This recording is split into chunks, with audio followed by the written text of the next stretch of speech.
Hello. Hello, my biddies. How are you today? Sorry I'm a bit late. Cold. I'm blaming it on the cold. Cold is making my body ache, and I literally lost time. So, how are y'all? It's like 0 degrees outside right now, and I can't stand it. I can't stand it. My morning totally like disappeared. I don't even know where it went. Other than that, my husband didn't get up till 8:30. He's lazy. He gets to go in when he wants and leave when he wants and take lunch when he wants, unless he has a meeting. But yeah, that's what's going on here. Make any changes. All right, I'm all set up, I think. I think. Oh, I'm gonna start working on reality TV hopefully this weekend. Hopefully. No promises. No promises. Once I get all of them done, then we'll start with that. What else I got? Nothing. Nothing. Oh, I didn't put my lotion on my face and it feels icky. Feels really dry because it's really dry in the house. I think the thing said that it was humidity in the house is 45 right now, 45%. It's not enough. 90% is too much, but 45 is not enough. All right, so I guess we'll just hop into it. This is entitled People, or this is from Entitled People. Entitled My Fling from 5 years ago is mad at me. I, 28 female, have been with my current boyfriend, John, name change, for the past 3 years. He has been my rock and I hope to marry him. I hope that he is your rock and that you get to marry him. 5 years ago, I had a fling with a former college mate. Okay, so that's before that she got together with her boyfriend. Funnily, he shares the same name as my current boyfriend. We went on 2 dates, but he never called me after that, so I assumed it fizzled. To be honest, I'm very glad now that he made no attempt to contact me after the 2 dates. Yeah, because you met John, and that John wasn't the one.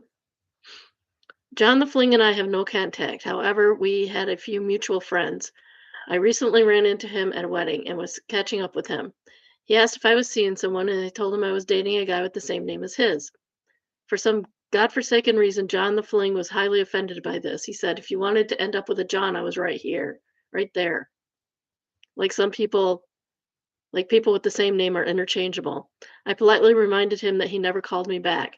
He said he was waiting for me to call him, and I never did. Jerk. So he gave up. I could have called him, but honestly, I wasn't feeling it. He made a few unwarranted taunts over the text after that. To protect my peace, I simply blocked him. No more of that in 2026. Good for you. My boyfriend simply found it amusing while he made a joke about it, and we both taken it in positive spirit. P.S. It's not that it matters, but I should clarify that the name is extremely common name here in India. Some people are taking this so seriously, asking why I even had the slightest contact with John the Flink, because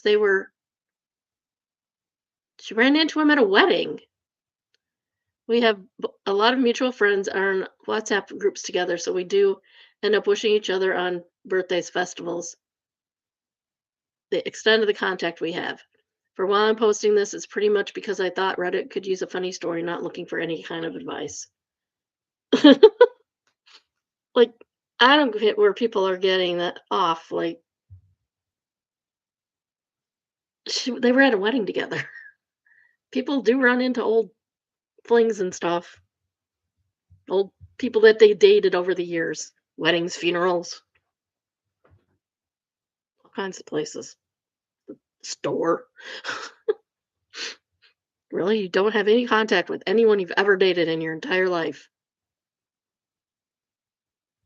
I mean, I don't right now, but I have.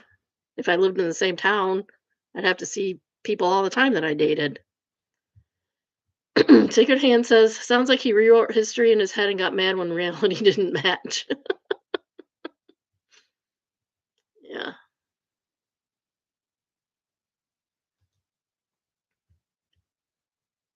Giga5 says, clearly you picked the best version. Yes, and I'm glad. And the boyfriend needs to put a ring on it. It's been 3 years. Time to go. Keep getting notifications that I have a text that's not showing up on the computer. Oh, no, I already took care of that. All right, this is from What Should I Do? And it's entitled, My Boyfriend Joked About Killing Me. What Should I Do? There is a little post-it note thing. I will share briefly. At 12 p.m., I'm going to stab my girl. That doesn't sound like a person you want to be with. Oops. I was talking to my boyfriend about breaking up, and he started joking about how he would stalk me, show up at my house, kill me, and say it was someone else that broke into the house, etc. He says it was a joke and apologized after. I said it made me scared and uncomfortable, but I don't know. He's done so many things that are red flags. This is it normal to joke about? He made me feel like all guys are good and already taken, so I wouldn't find somebody better. What do I do? You break up with him. Even if you're alone the rest of your life, break up with him because he should be alone for the rest of his life. No, it is not normal to joke about killing your significant other ever and under any circumstances. Is that okay to joke about? This is not something you joke about, sir. Just saying. Healthy Panda is a top comment. It says, no, this is not a joke and not funny. How old are you guys? That's not okay. And the OP says that she's 19 and she's 18 and he's 19. What's Suga says, run, bait, honey, don't look back, just run. And Swell Monsieur answered that all the way to the local precinct. Yes. Get as far away from that guy as possible. 10% Tidy says, that's too many details, babe. He means it. It's not a joke. No one jokingly commits in writing that they're going to kill you or you are in danger. Yeah, don't mess around with people who say they're going to kill you. It's not funny. It's not a joke. Even if it's a joke, it's not funny. And you don't need people like that in your life. For malicious compliance, this is entitled, I quit smoking, but my buddy kept offering me cigarettes. Well, that's rude. As the title said, I decided to quit smoking. This happened about 30 years ago. And my best friend at the time, let's call him John because that's his name, was clearly jealous about the fact that I could quit and he couldn't. So he kept offering me cigarettes. Every time he'd light up a smoke, he'd offer me the pack and say, want one, along with a smug little smile. One day we were standing on his balcony and pulled out his deck of smokes. As per routine, he gives me a smug little smile and offers me a smoke. This time I say yes and take one. His eyebrows lift in surprise, but he reaches into the packet to grab his lighter. As he hands it to me, I begin tearing the cigarette up in tiny piece by piece and sprinkling the shredded cigarette off the edge of his balcony. What the hell? He says, annoyed. I thought you said you wanted to smoke. I did. This is just what I do to them now. By all means, keep offering. He never offered me a smoke again. Yeah. If somebody's offering you something, somebody offers you a drink and you're sober, take the drink and pour it down on their head. Like, and don't be doing this. Don't be offering stuff to people that they can't have. Of course they can, but they can't.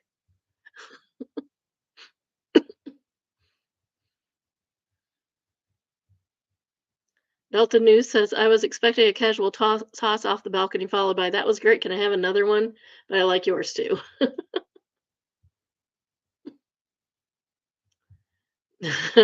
Tiny Nice Wolf says, casual toss off the balcony would have been satisfying, but the pren was probably too heavy to lift.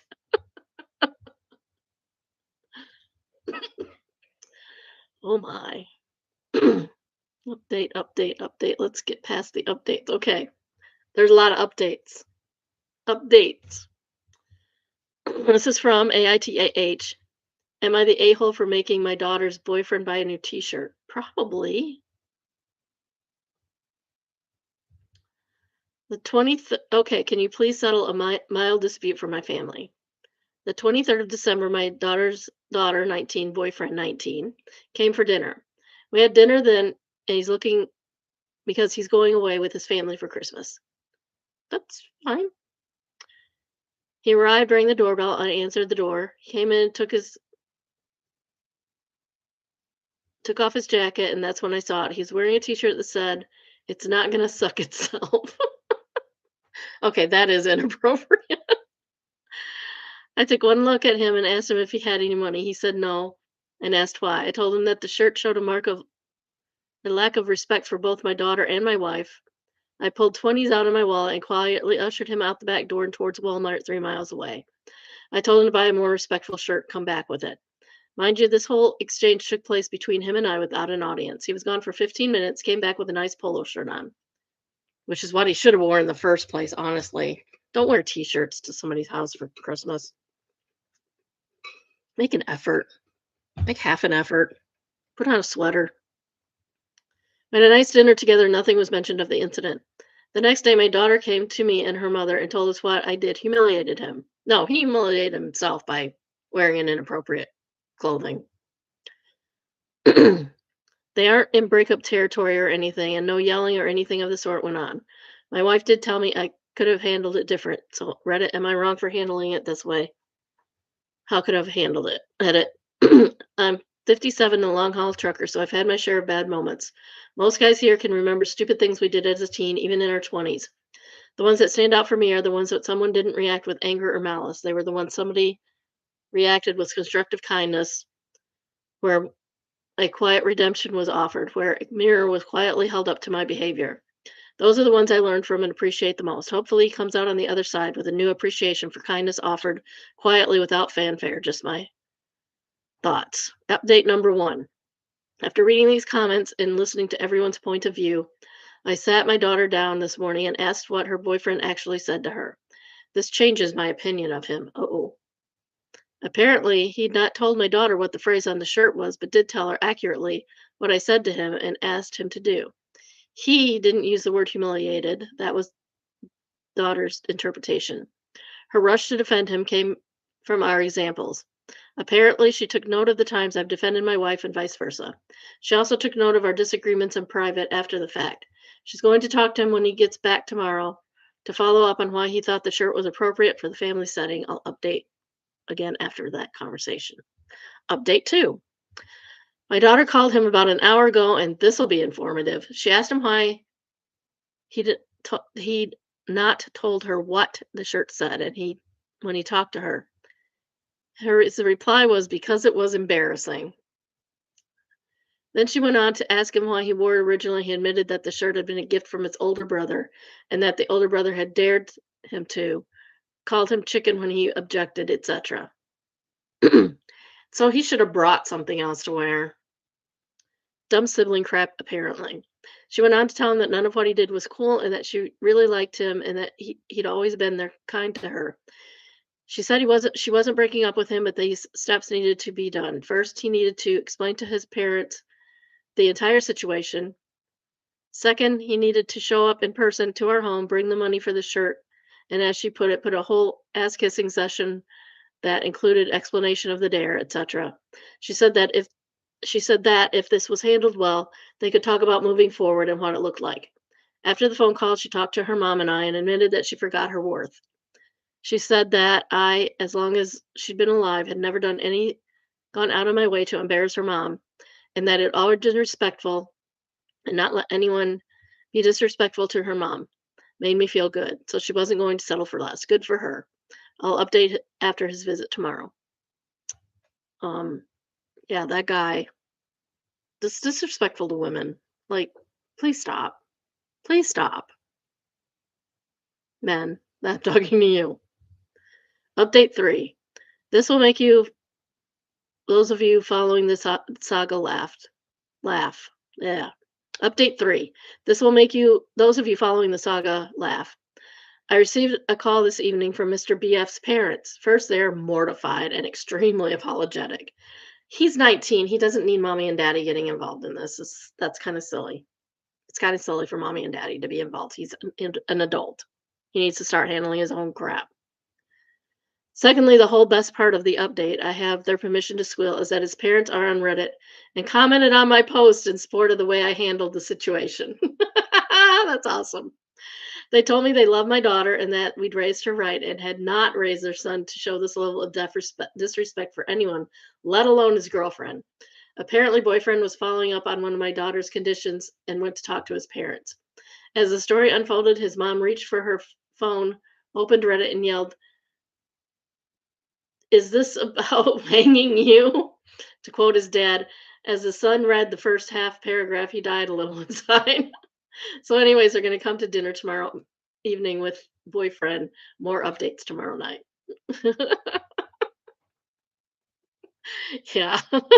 I don't know what I'd do if found something that I thought was one of my kids on Reddit. But I would probably call him out if it was something stupid like this. Update 4. Dinner was very pleasant. Let me say that his parents are great. Boyfriend showed up with a red rose for my daughter and yellow roses for my wife. He offered what I thought was a very sincere apology and a card with the entire $40 in it, even though he'd given me the change and receipt on the original night. I cooked tonight to give my wife a break. I made an Indian dish called butter chicken. Oh, butter chicken's so good. Basadi, basmati. Oh my goodness. I made a dish. I made an Indian dish called butter chicken with basmati rice. Neither had eaten curry before, but loved it. Woohoo! As it turns out, the older brother is a family athlete, JV soccer, varsity soccer, a sports scholarship for soccer, the quintessential jock. Little brother is the exact opposite, artistic. He's got real talent. Sensitive, quiet, and felt like he never measured up to Big Brother and works to gain Big Brother's respect. Um, Big Brother's respect is probably not the kind of respect you need to give to somebody. Brother takes full example of this and exploits his little brother for shits and giggles. Not cool. See, he's not cool. He's an alpha male. You don't want one of those. Near the end of December, daughter says, I think I'll keep him around for a little longer. You guys okay with that? We are good with that for now. His mom is the boss, though, for thinking outside the box. As punishment to older brother, mom went into his clothing drawers and closet and took every shirt off of him and bought him 8 very bright pink shirts that he'll wear until he realizes just how damaging exploiting someone is. First of all, older brother is also an adult and should not be punished for anything other than maybe like a good talking to. Like sit him down and talk to him.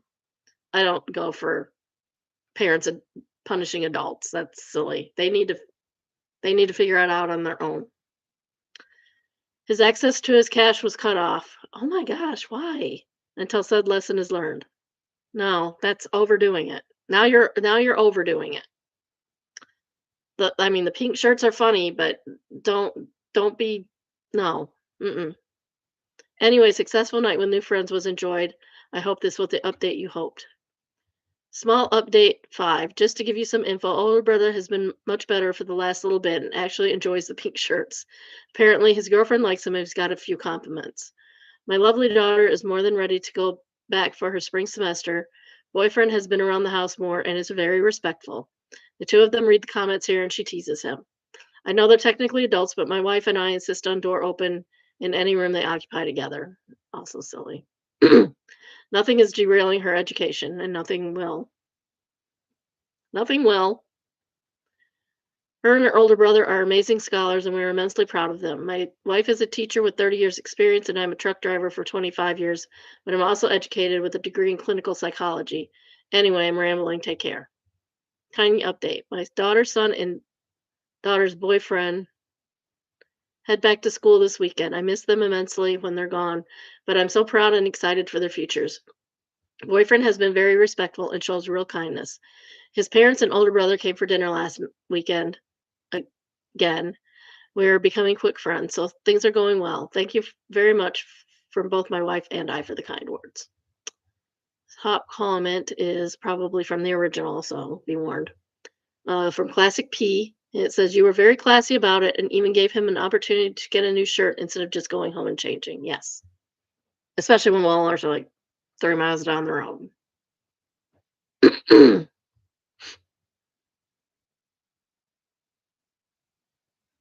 Yeah. I think the boyfriend's parents are a little overboard with their discipline, personally. I don't think an adult needs to be disciplined like that. That's what you do when they're teenagers, so you don't have to do that when they're adults, or don't feel the need to do that when they're adults. Next is Neighbors from Hell, and entitled Neighbors Ruin My Christmas Spirit.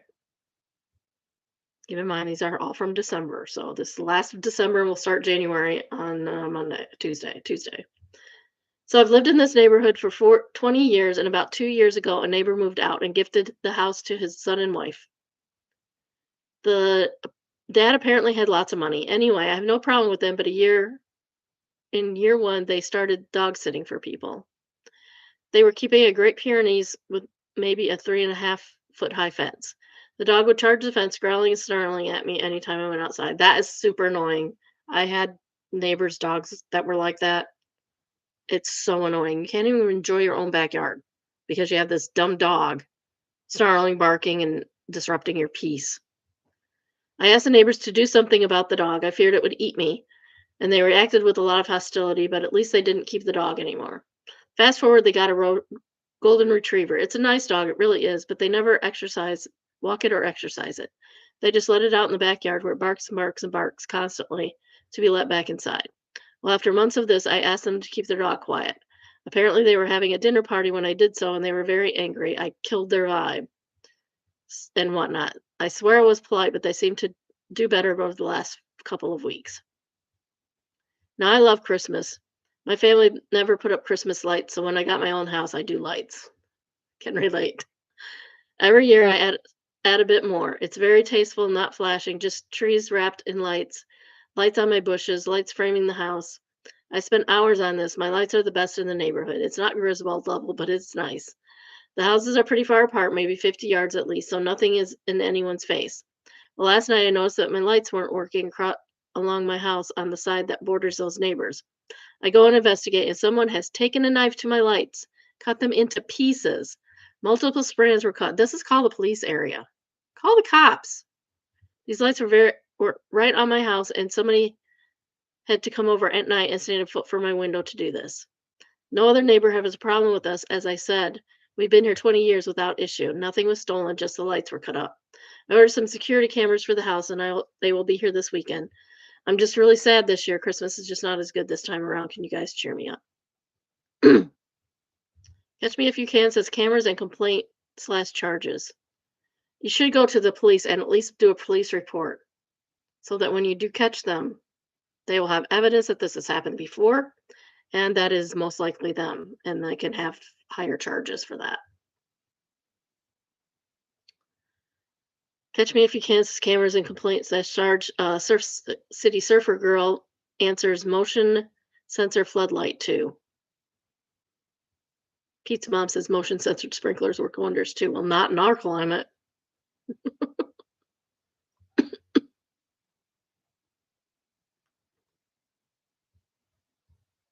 Yeah.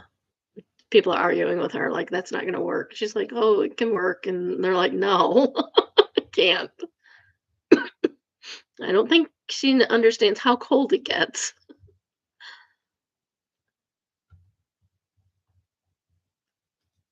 Second top comment is Lou on Reddit. And he says, call the police and file a report. They won't treat it like a priority case, but they'll at least go and talk to your neighbors. Yes. There were 4, by the way, today that had been deleted or were no longer available for some reason.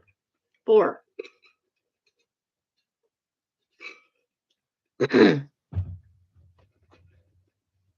Or we'd already read. For some reason, they doubled. I don't know how. It's probably me. Probably my mistake. Next, we have Benign Existence, entitled I Got a Bookmark. When I was little, my mom used to yell at me for wanting bookmarks because they were a waste of money. No, they're not. I was just looking for a bookmark the other day and I found we had these little 3 shelf, little plastic shelf, desktop units. storing stuff, like crayons, glue, tape, cards. I have so many cards, we never play cards. Why do I have so many playing cards? I don't know. Dice. Do occasionally use the dice for Farkle. Um, so uh last month or so, went to get into one of them and it literally I know shoestrings. My husband has an entire gallon bag of shoestrings. An entire gallon bag of shoestrings. Why do we need an entire gallon bag of shoestrings? I don't know. He will not throw out shoestrings. He keeps them. If the shoes go bad, he unlaces them and just keeps the laces. And then he buys more anyway. So anyway, enough with my rant. um, they just started disintegrating, like literally just disintegrating. So I went out and bought new ones. So I'm switching things, and I've been thinking about buying a bookmarker too because I have a couple of actual books. I mostly read on the Kindle, but I do have a couple of actual books. Um, and I came across ribbons, and I know they're the kids because they say happy birthday on them. So I'm using them as bookmarks. So I don't have to go buy a bookmark. I don't even know where to buy a bookmark right now. Where do you buy a bookmark without having to go to an actual bookstore, which I can do? There are a couple around. Okay, I'm going to start over. This is from Benign Existence entitled I Got a Bookmark. When my mom was little, when I was little, my mom used to yell at me for wanting bookmarks because they're a waste of money. Again, they're not. You can use the dollar you would have spent on it or receipt or napkin or sometimes a square piece of toilet paper. That's what I've been using. It's sad. Yesterday, my husband bought me a $13 Dracula laser engraved metal bookmark. Oh, that's cool. I just sat there staring at it in the car, holding my new book. He asked if I was okay, and all I could think about was how the adults really do get to make our own choice. As adults, we really do get to make our own choices. And sometimes it's buying things that we wanted as a child. And maybe something as small as a bookmark feels like healing sometimes. Aw, yeah, I can relate to that. Yeah, when you're adult, you get to do all the things you wanted to do as a kid.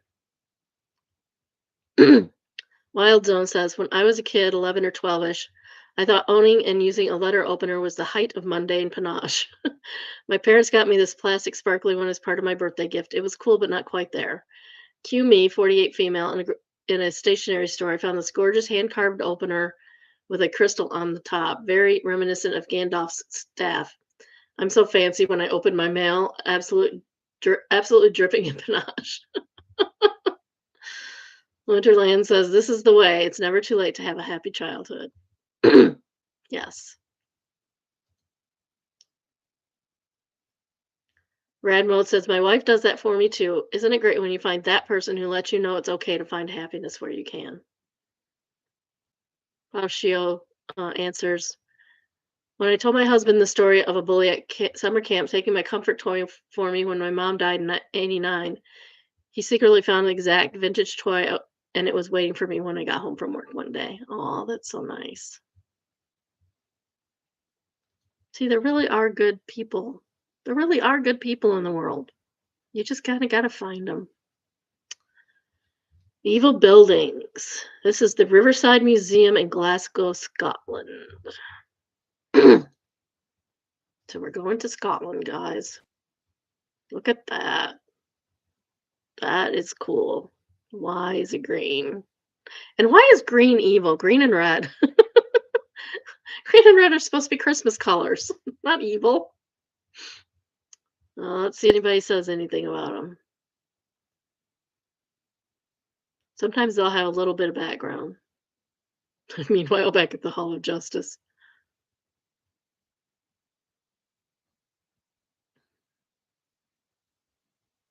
Oh, here's one.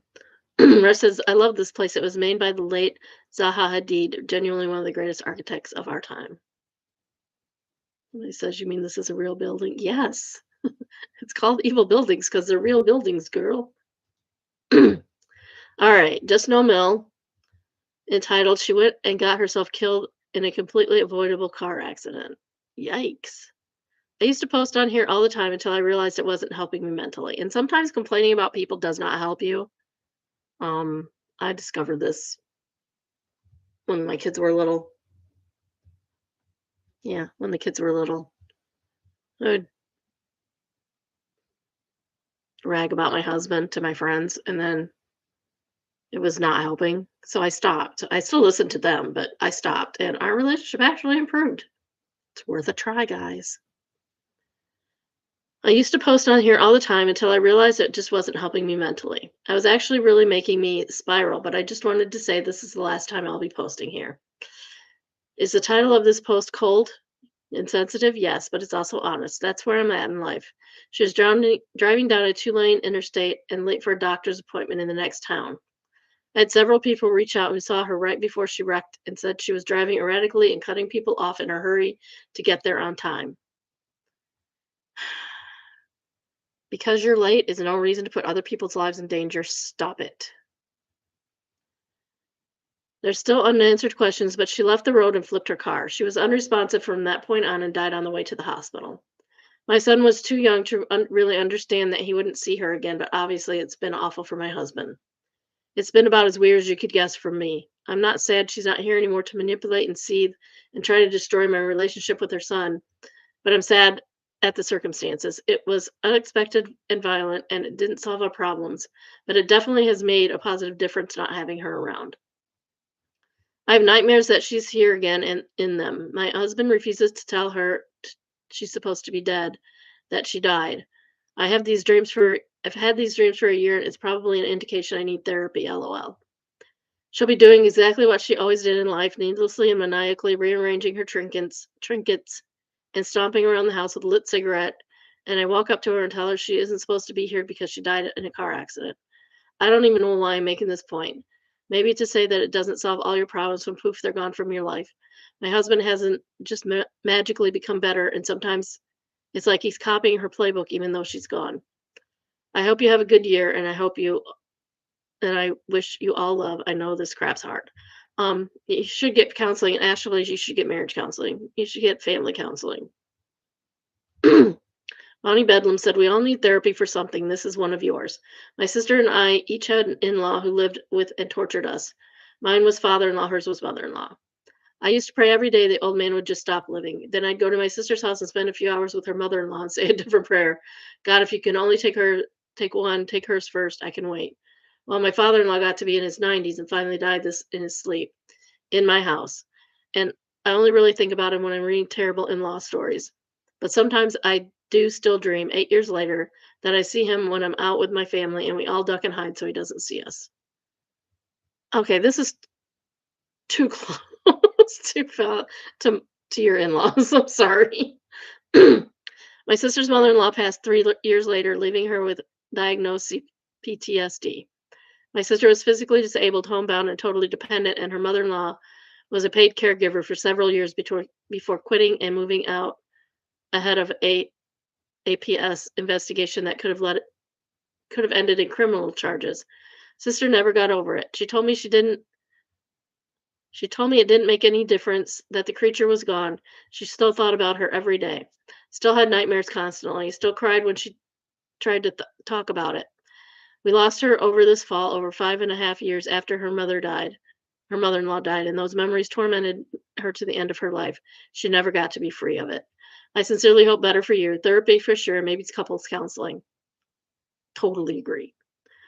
It's hard for a man to unlearn a lifetime of mama trauma, but with time and distance, there's always hope.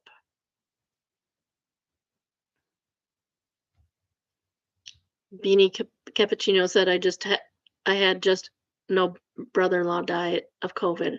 It's weird for sure. So many competing emotions. Yeah, I can understand that.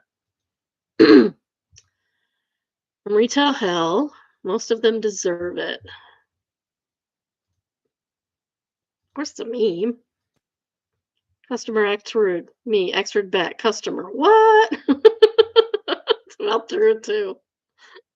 Like they don't realize how they sound, I swear. Like where do you get off? Asexual adulting says, I swear customers get meaner the closer we get to Christmas. Had a customer call me a moron because I didn't understand that what he wanted because he just kept saying it goes into an impact for sockets. And when I asked him to clarifying questions, he'd say no and repeat it. He wanted socket drivers for an impact driver. I asked him if that's what he meant, and he said no. And finally, after showed me a picture of what he wanted, I handed it to him. He said, well, why didn't you just tell me they were over there, you moron? I didn't say a damn thing after that. I just walked away back to my job. OP answers, I had a similar interaction recently where customer was looking for cheese, but it turned out to be cream cheese, and she treated me like an idiot because I couldn't read her mind. Afterwards, I told her the next time she should be more clear about what she wants, and she just gave me a shocked impression. Purple Flowers answers, had someone ask me for avocados, so I showed him the avocados. He gets annoyed because he wanted guacamole, even though he explicitly asked for avocados. Avocados and guacamole are not the same thing. Guacamole is made from avocados, but that doesn't make it an avocado. That's wild. The Kelsey says I had a CX yell at me because I wasn't there wasn't a sign for store pickup and she waited in the checkout line. There's a sign she had to walk by to get to the checkout line. I said there was a sign and pointed out. She was sputtering. She was so mad. She went to walk out and complained to our greeter about needing a sign. Greeter proceeds to look at her and said, there's a sign, pointing to it. Eyes and brains leave the minute December starts.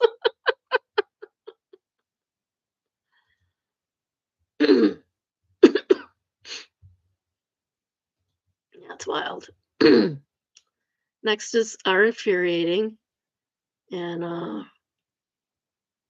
it's entitled "Trump accused of rape in new Epstein files. Victim was found later with a gunshot to the wound to the head." It was originally in Next Gen Rebellion, and I will show you the screenshot, and I will read it also. But some asked something about his driving time a limousine for 2 years in the Dallas Fort Worth area during something time as a driver. He had met Donald Trump. Something noted he picked up the president up in 1995 and took him to the DFW airport. Some they reported some of things President Trump had spoken about during the ride while on his cell phone, very concerned. They reported he was a few seconds from pulling the limousine over on the median and within a few minutes of pulling him out of the car and hurting him due to some of the things he was saying, as callers chose not to. They noted Trump continuously stated the name Jeffrey while on the phone and made references to abusing some girl. They were unsure who he was talking to, nor who he was referencing. As they talked about his time meeting Donald Trump, they immediately, something demeanor went stone cold as someone stated he raped me. They said, what? As they replied, Donald J. Trump had raped her along with Jeffrey Epstein. They noted some girl with a funny name, took me to a fancy hotel or building, and that's how it happened. They advised them to call the police regarding the incident as they stated, I can't, they will kill me. On Christmas Day, they contacted them saying she had in fact called the police about what they had talked about. She told them she had done good. They did not hear from her or someone else again until 1/10/2000. They reached out to her stating someone reached out to him stating she was dead and noted she was found with her head blown off in Kiefer, Oklahoma. Officers on the scene and somewhere stated that there was no way it was suicide. Coroner stated it was suicide. They later stated that she committed suicide because someone had gotten cocaine from a Mexican drug cartel. They feel the murder is a cover for Ghislaine, whatever her name is. I can't pronounce her name right. I call her Ghislaine.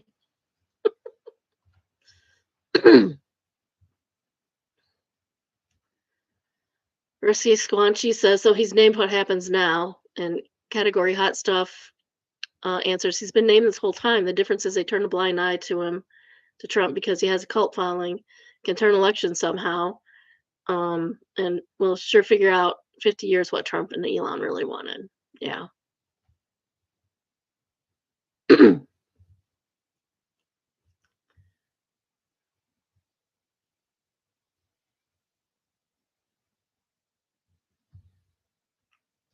So there you go.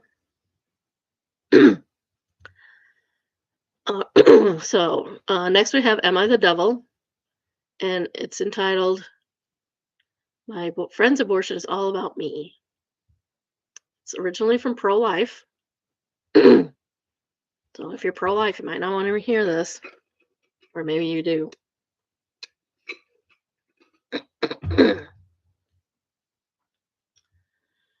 For a little bit of context, my friend and I are both 21-year-old women and have been best friends for the last 12 years. We've been through a lot of ups and downs in life and been through everything together. This girl has legitimately saved my life before. I'm grateful to her beyond words for it, but the last few years, things have changed. About 3 years ago, she became pregnant by a guy that she was in an abusive long distance relationship. Yeah, and that's why abortions are a thing. That's exactly why they exist. Now, I've been quite pro life for as long as I can remember, but my views have definitely become a lot more rigid and less lenient in the last few years. So you're going backwards. That's nice. Whereas in the past, I probably would have made a case for abortion being permissible in situations such as rape or abuse.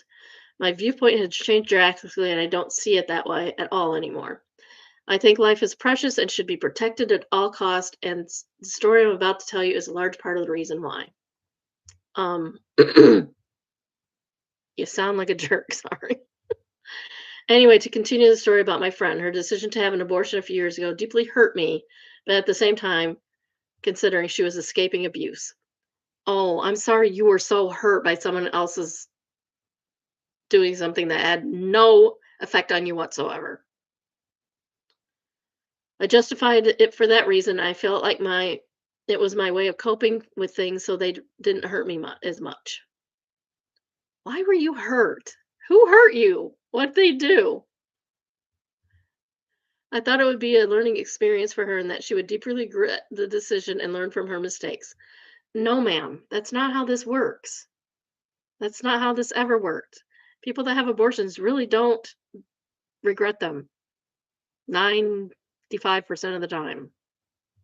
Now, fast forward a few years later, she's in a healthy relationship with the guy she loves very much. She became pregnant about a month ago and she did absolutely nothing to prevent this. Okay. She used absolutely no form of contraception whatsoever and got pregnant out of sheer irresponsibility. Despite this, it came as a huge shock to her, and she's telling me she has made the decision to kill her baby. It's not a baby, and she has every right, if she's not in a place where she wants to be a parent, to end the pregnancy. She's ending a pregnancy. She's not killing anybody. The reason she feels like she needs to make this decision is classic brainwash arguments such as I'm still so young, I have so much to do with my life. I need to go to university. I need to travel. My life will be over when I have a kid, blah, blah, blah. Yeah, pretty much. She's exactly right. If she wants to go to school and travel and stuff, she should not be having a baby right now. Simple. It's not that hard. Despite me telling her it's about a million different ways she can overcome all those challenges. Not your decision, not your problem. And the love she will feel for her children will supersede any struggle. Which is probably not true.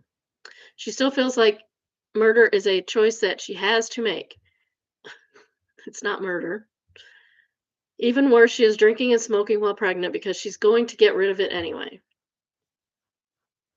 Oh, shouldn't be drinking and smoking anyway. It's bad for you. This has absolutely crushed me. Yes, because it's all about you, isn't it? It's made me so incredibly depressed and heartbroken that I have a hard time sleeping, eating, and going to work. Oh my God. I'm sorry. It's just so silly. Please tell me this is fake because this is silly. I feel like I am preemptively mourning a loss that hasn't even happened yet. Regardless of my pleas for her to change her mind, nothing seems to stop her. I'm sorry. It's so dumb. Preemptively mourning a loss of somebody that never existed. Okay. Her mind is just dead set on killing her baby. Killing her baby. Ugh, these people irritate me. and I'm completely powerless to stop this. What's also really challenging is the majority of people are brainwashed by pro choice propaganda. So they would see my heartbroken response to the news as a major overreaction. If the majority people are brainwashed, maybe you're the one that's actually brainwashed, and the majority of people are actually correct. Ever think about that? You can't brainwash a majority of people. That's ridiculous. I love my friend so incredibly much that at the same time, it's really hard for me to reconcile with the fact that she's making an incredibly selfish and horrible decision.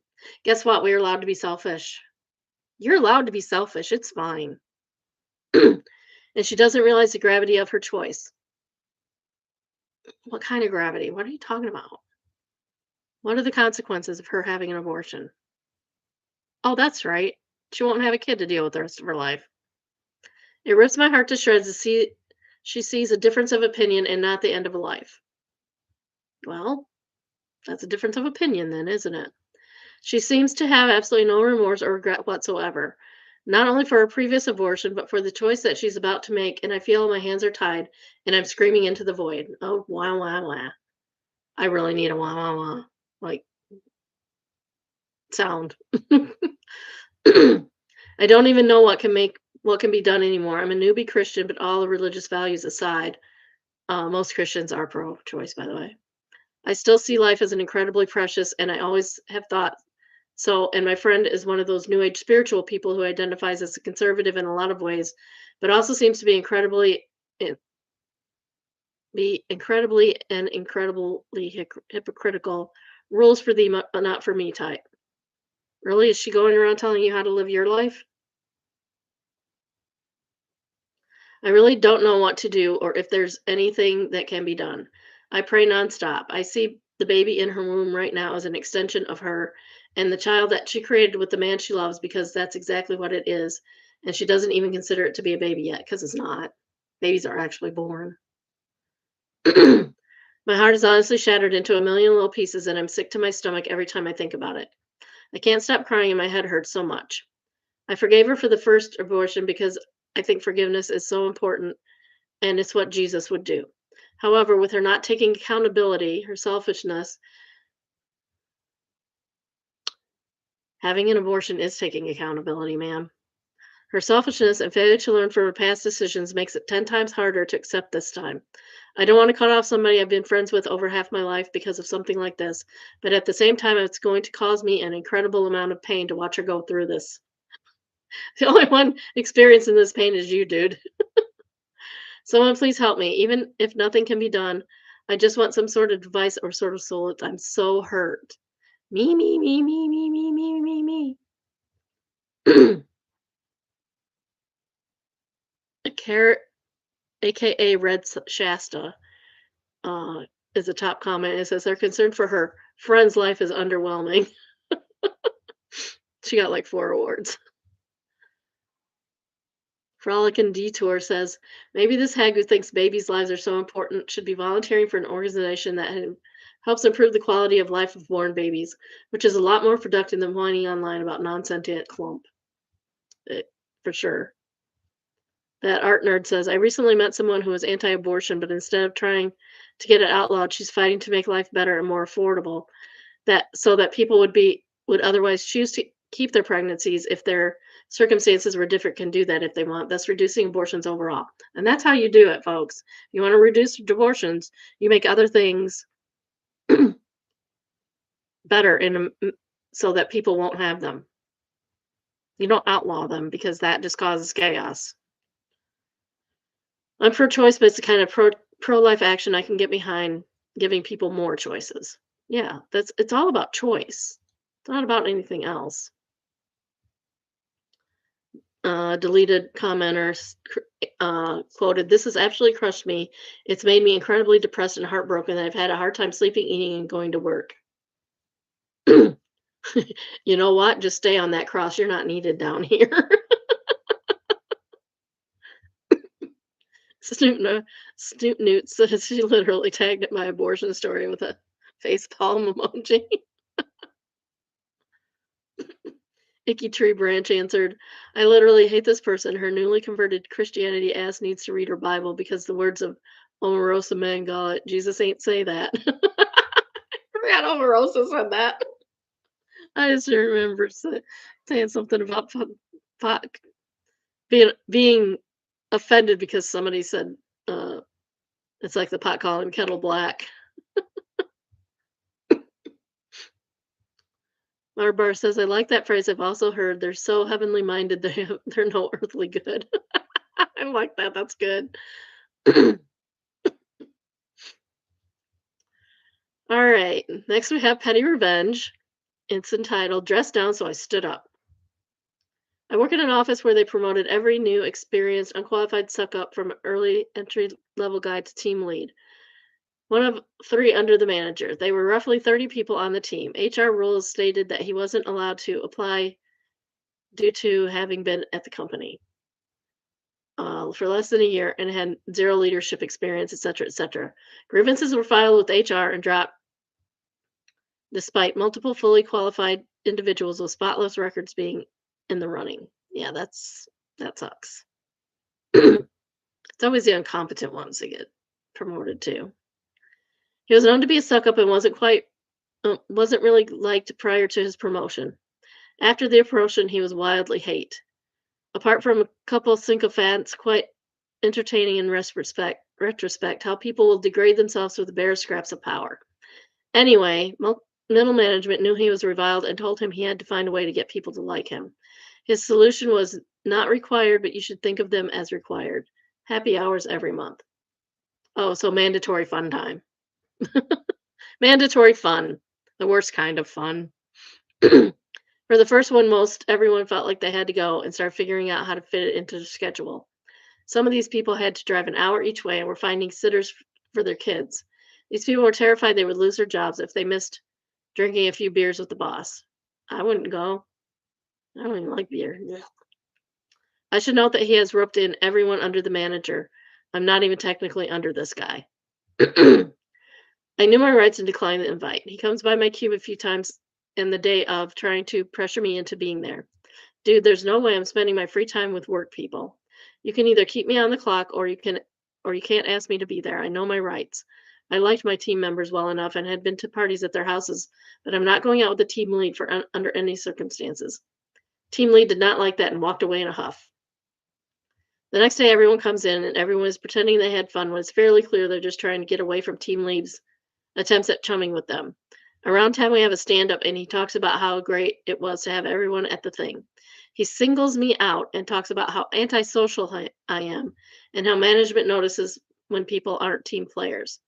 Don't skip required events, etc. I'd have gone straight to HR because that is not cool. LOL. Okay, dude. About 20 minutes later, I emailed the team. Hey, all, team member asked me about required after-work events that are unpaid. So I figured I'd share with everyone. State statute, blah, says that for every hourly employee like us that we can't be required to go to these sorts of things without being on the clock. So if you can't find a sitter and can't make it, you don't need to worry at all. Totally friendly, totally non-confrontational, totally effective. Team lead sat by himself at a bar for the next 2 required, not required happy hours and had to find another way to force people to like him. Weird object is the top comment, and he says, meow, he handed you that axe, didn't he? Next top comment is from the Dodgela. Said Dodgela. It's much easier for people to like you if you're not an asshole. Exactly. When I was a manager, I never scheduled social events because my folks worked 24/7 in 4 locations and there was no way to be fair. Plus, I don't like those kinds of events anyway. Lady Grace Smith says mandatory fun should be done away with. No one wants to spend extra time at work events when it isn't part of the job.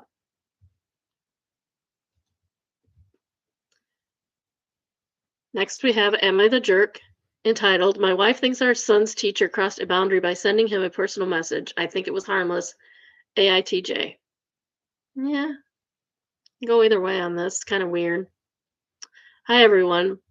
My wife and I have been married for 12 years and we have an 11-year-old son in 5th grade. Overall, our home life is normal, but recently we had a disagreement that turned into a bigger issue than I expected. Our son has struggled with confidence at school, especially when it comes to speaking up in class. His teacher this year has been very supportive and encouraging. She often says positive things during parent teacher conferences, and it's clear she wants him to succeed. Last week, our son came home with a sealed envelope from school addressed to him. Inside was a short, handwritten note from his teacher congratulating him on improving his class participation. She wrote something about, very proud of how brave you have been lately. Keep believing in yourself. You are doing great. There was no gift, just the note. When my wife read it, she immediately felt uncomfortable. She said it was inappropriate for a teacher to send a personal note directly to our son instead of communicating only through the parents. No, okay, she's wrong. That was a perfectly professional note. This is a relationship between the son and the teacher, not between the son and the teacher and the parents. Your teacher spends, I mean, on a given week during the school year, more time with your son than you do. She also felt the wording was too emotional and crossed a professional boundary. No, I think that's a great kudos, green flags for this teacher, honestly. Green flags for the teacher. This is a good teacher. Why are you doing this? I honestly did not see a problem, and to me it sounded like a teacher trying to motivate a student who needed encouragement. Our son was happy and felt proud of himself, which meant a lot to me. My wife wants to email the school administration and ask that the teacher stop all direct communication with our son. Are you kidding me right now? You realize that?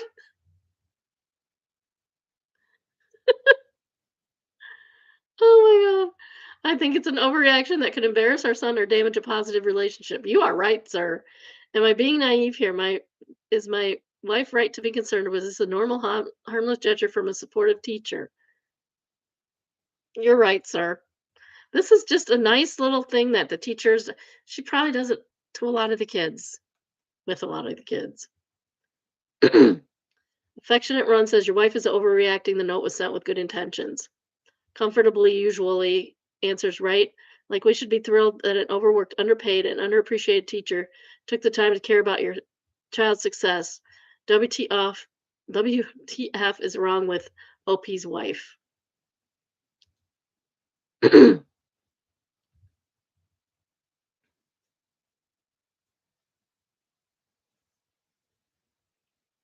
Yeah, everybody's saying she's a red alert.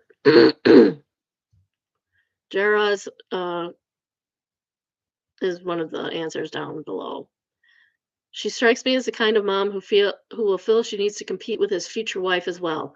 I'm a teacher and we need to do so much more than just academics. Exactly. I'm always looking for little ways to help my students feel good about themselves, and to I want I want them to do their best. Girl, you're a teacher. You should know better than that. Wife needs to accept that she can't control everything about her son's life, and the more people who care about her son is a blessing. It doesn't diminish her role in his life at all. She's only going to lose more control of him the older she gets. Yeah, this is gonna. Why would you do that? Street individual is the next highest comment.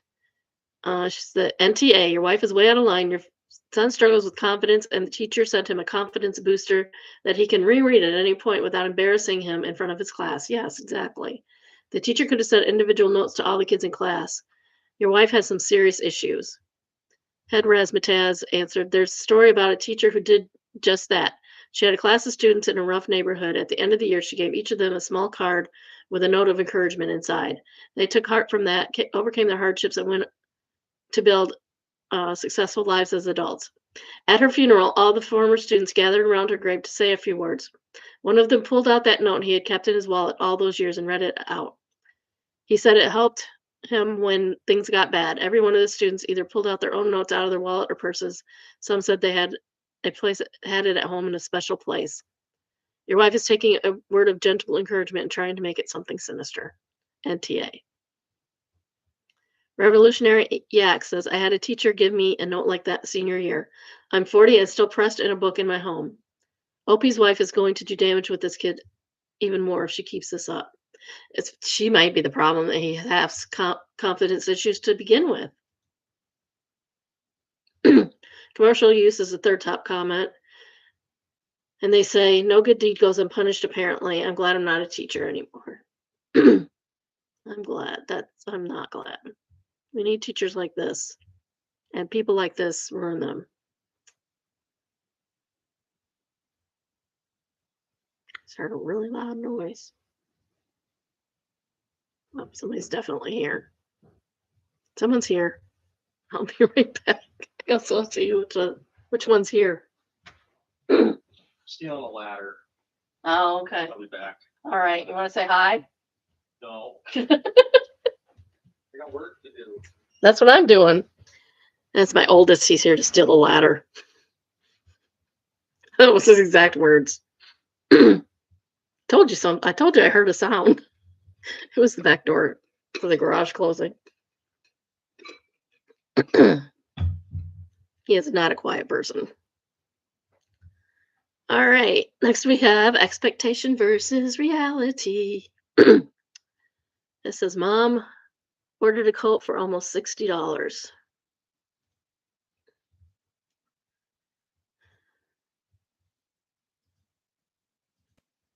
And this is what she was supposed to get. Let's see what she got. Oh, yikes. Yikes. I mean, that's not even a $60 coat. A lot of times, like, what they show is really amazing, but the price is really cheap. And you get what you pay for. But in this case, I would say, is he running around my house? That she didn't even get $60 worth of coat. That's terrible. If you want to see more like that, look up Hope Scope on YouTube. She does a lot of that. I probably said this before, but she buys different levels. Like she'll buy the $15 Temu and go all the way up to like the designer gown for like thousands of dollars. Get about the $150 range and start to look nice. But that's not nice. All right, if you haven't already, please like, subscribe, and turn on your notifications. I try to go live at least 4 times a week, usually about noon Eastern time. Tell your friends, tell your family, tell your coworkers. If you have a story of your own or come across a good one in the wild, please send us an email entitled submission. If you would like an email link to the day's current live, send an email entitled subscribe. The email is biddybrunchbunch, all one word, at gmail.com. And the email address is also in the description for your convenience. All right, next we have our real estate, and this is from Veneta, Oklahoma. It's entitled Conversation Pits Centerpiece Circular House for only $500,000. That sounds cool.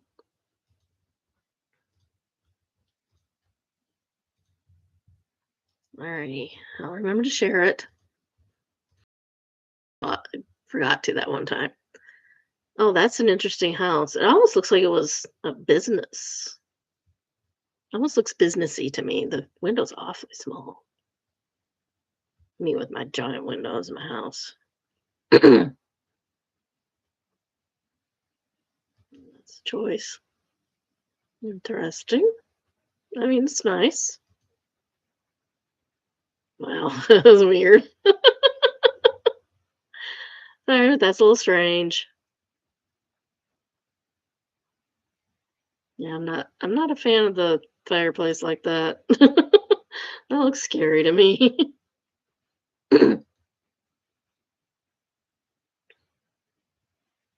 Well, breakfast nook area, or is it supposed to be the dining area? I don't know.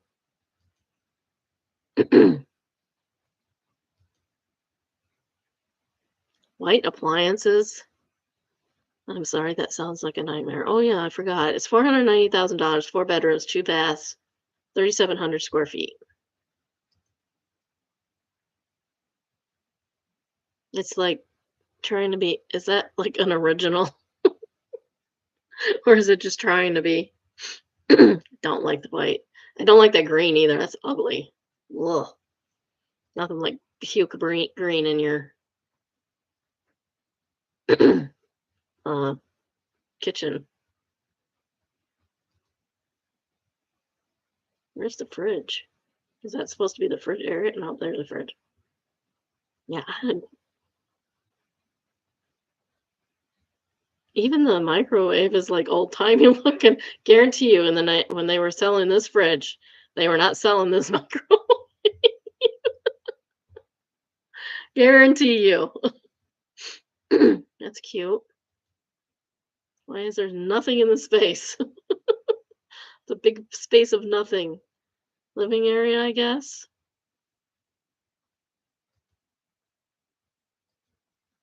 They've taken a lot of stuff out, it looks like. I don't mind the shelf, but it'd probably be too high for me, honestly.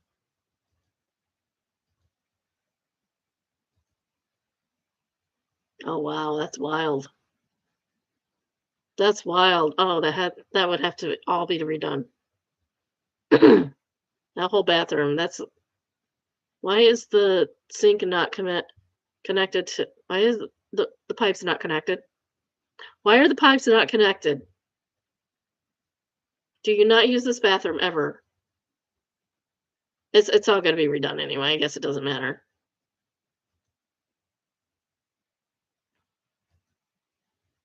Ugh. Okay, then we're at 20,000. Ew, I just do not like no, no thank you. No thank you at all.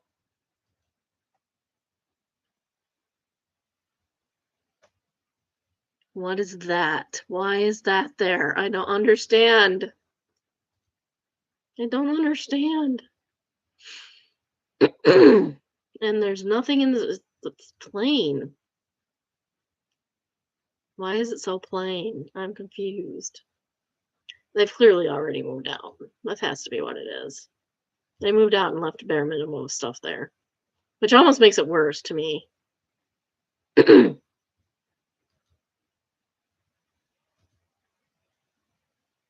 It's an interesting office space there. Why the temporary wall? I'm confused. Temporary accordion wall. That's really weird. There's no garage to speak of, I don't believe. Unless that's the garage.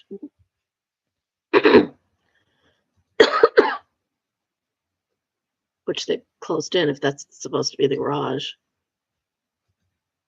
No, I'm not interested in touring that home. Not at all. All right, so it's 490,000 in Veneta, Oklahoma. 4 bedrooms, 2 baths, 3,700 square feet. Built in 1963.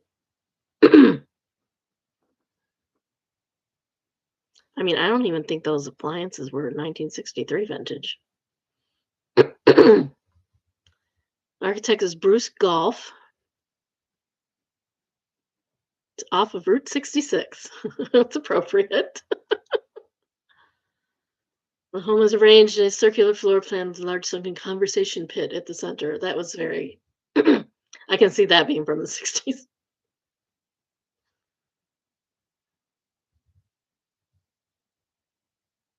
Much of the stone is set to show off its drill marks.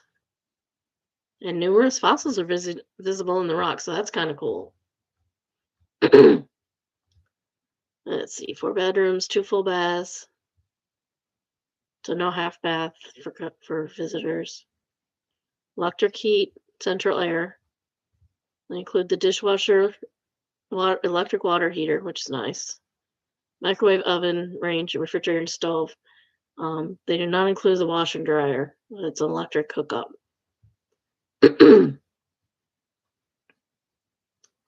High ceiling, quartz counters, stone counters, vaulted ceilings.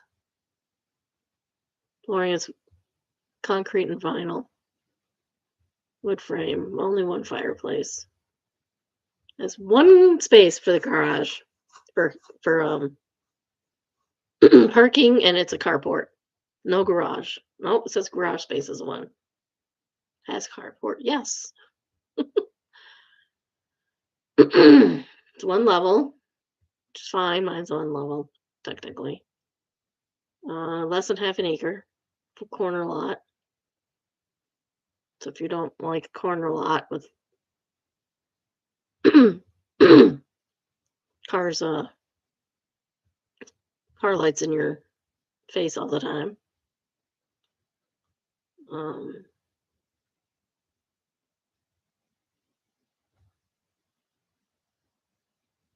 yeah, I would say no on this one personally. Even technically I could probably afford it, and I'd still say no. And it is wildly outpriced compared to everything else around it. These are cheap houses. Holy cow. 250, 115, 120. Very affordable, apparently. Um, Informal is the top comment. It says Bruce Golf was the man. The Institute of Chicago opened up a retrospective exhibit about him, and it's open until the end of March. I have to go to Chicago, dang it. All right, I'll put this in the. I'm putting a link to the museum thing. Oops, that's not what I wanted. There we go. I put the link in the description. I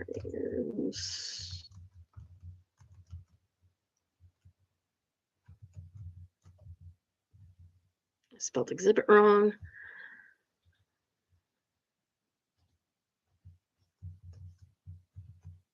Okay. So if you want to check that out, it's in the description.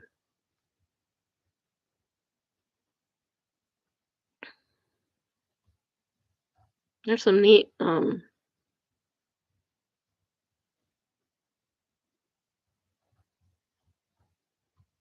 some neat stuff. I'm gonna save that myself. All right. Next we have I stalked my stalker and he didn't like it. It's from Traumatizing Them Back. Almost 6 years ago, I made one of my obscure art projects temporarily available online. In it, I'm naked for a few minutes. Those few minutes sparked a wave of deception from random dudes online that's still going to this day. Welcome to the internet as a woman. Guys, control yourselves for Pete's sake. And the video has been shared on many websites, forums, and subreddits without my consent. I've been able to handle most of it, and I have the video deleted for most of the places it's been posted on, but there's one guy who is really obsessed. Not only does he follow my socials, but he also sent me screenshots of me naked in DM with creepy message. I have your video and there's nothing you can do about it. Dude, get help. I went to great length to download the video. Went to great length to download the video from the paid DRM protected website. I posted it on, shared it, and bragged about it on sketchy forums. That's where it's all coming from. It's that guy. Probably just that one guy. Recently, he also started making various montages with my video. What a creative young man. And posting them on random subreddits as well as his YouTube channel. He even made adult content creator to make some custom video, which she reenacted my nude art scene, WTF. He also makes memes with my face and posts them around. Overall, it is not only is he creepy, but he's also just really effing weird. I messaged him warning him I pressed charges against him, which is true, but you know how slow the justice system is.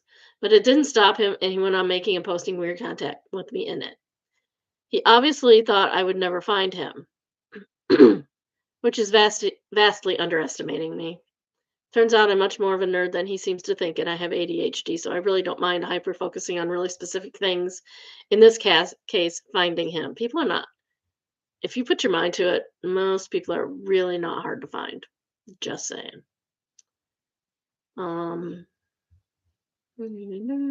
Okay. It also turns out he made quite a few mistakes and is, in fact, much more traceable than he thinks he is, especially to someone like me who knows how and where to search, and who doesn't mind searching for just as long as I need to. I managed to trace him back pretty much all the usernames he has online, and finally, his actual name and his face. Now I know who it is, which neighborhood he lives in, approximately how old he is, what he looks like, his IP address, and what kind of devices he uses, what video games he plays, but also what his fetishes are and what kind of porn he watches. Spoiler alert, not kink shaming, but weird ass stuff.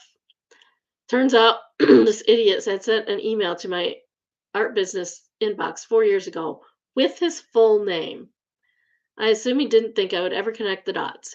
He's a rather young dude with a baby face, probably the least menacing face you've ever seen, and it's really funny to look at this guy wanting to act like an internet thug.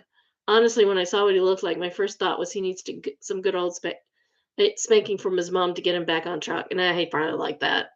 Don't do that. So I gave him a taste of his own medicine. I made a funny meme using his face and sent it to him. He deleted his account immediately. A 3-year-old Reddit account he used rather regularly. That was yesterday, and I assume he's still busy trapping himself in a fetal position. Needless to say, it was extremely satisfying. Edit. Since some people rightfully wonder why this account is 3 years old and this is my first post that it's a bit sus, it's because this account I initially created solely to report the naked videos of me posted on various subreddits. And this is also the account he messaged me on, so maybe he'll see this post, maybe not. Top comment is from Coca Almonds Rock. Does he still live with mommy? Tell her what he has been doing. Send the receipts and the police report. Let her deal with him. Actually, do that whether he lives with her or not, and maybe also his employer and his neighbors. Too bad this loser doesn't have an actual human girlfriend you can inform. And Texas Quilter says, please tell his mom, randomer, or other female relatives. Lilac Curl says, and girlfriends, ex-girlfriends, female friends. Let's just say everyone he seems close with.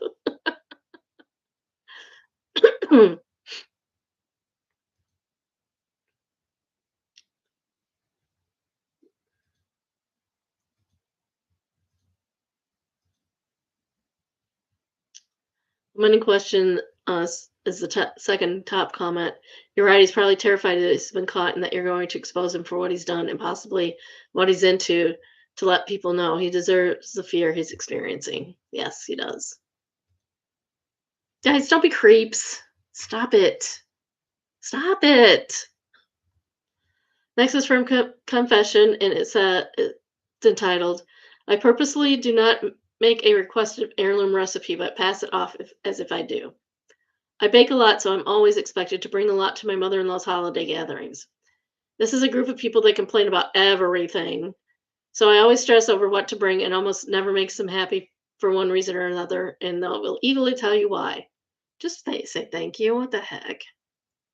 The crust was a little too thick. Cookies don't have enough snap. It was too complicated.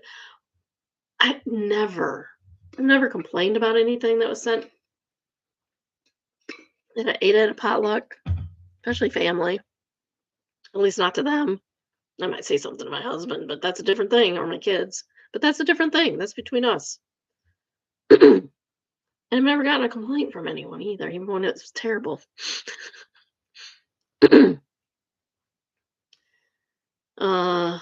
They had a different version they like better. Don't bring this next year because it gave me heartburn. Well, it's not all about you. You don't have to eat it.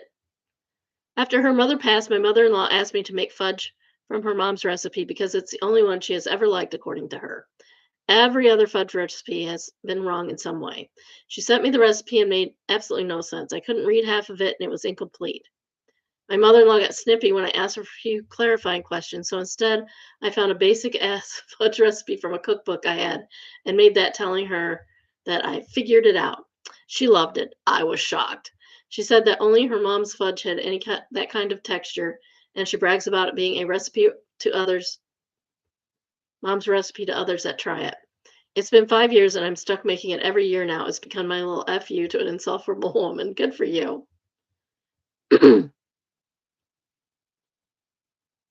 And she has the recipe, so I will put that in the comments.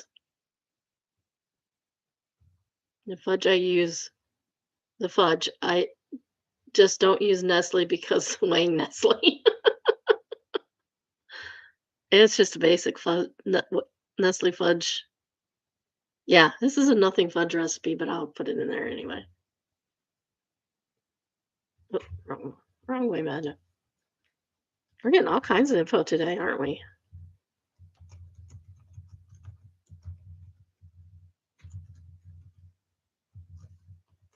Okay, there's the fudge recipe.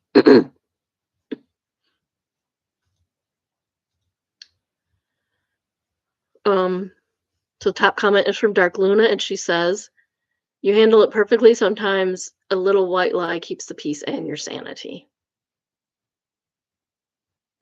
Harry Horse says, "There's a chance it wasn't even a lie. Most old old secret family recipes just copied from the back of a package, so she could have picked the same recipe."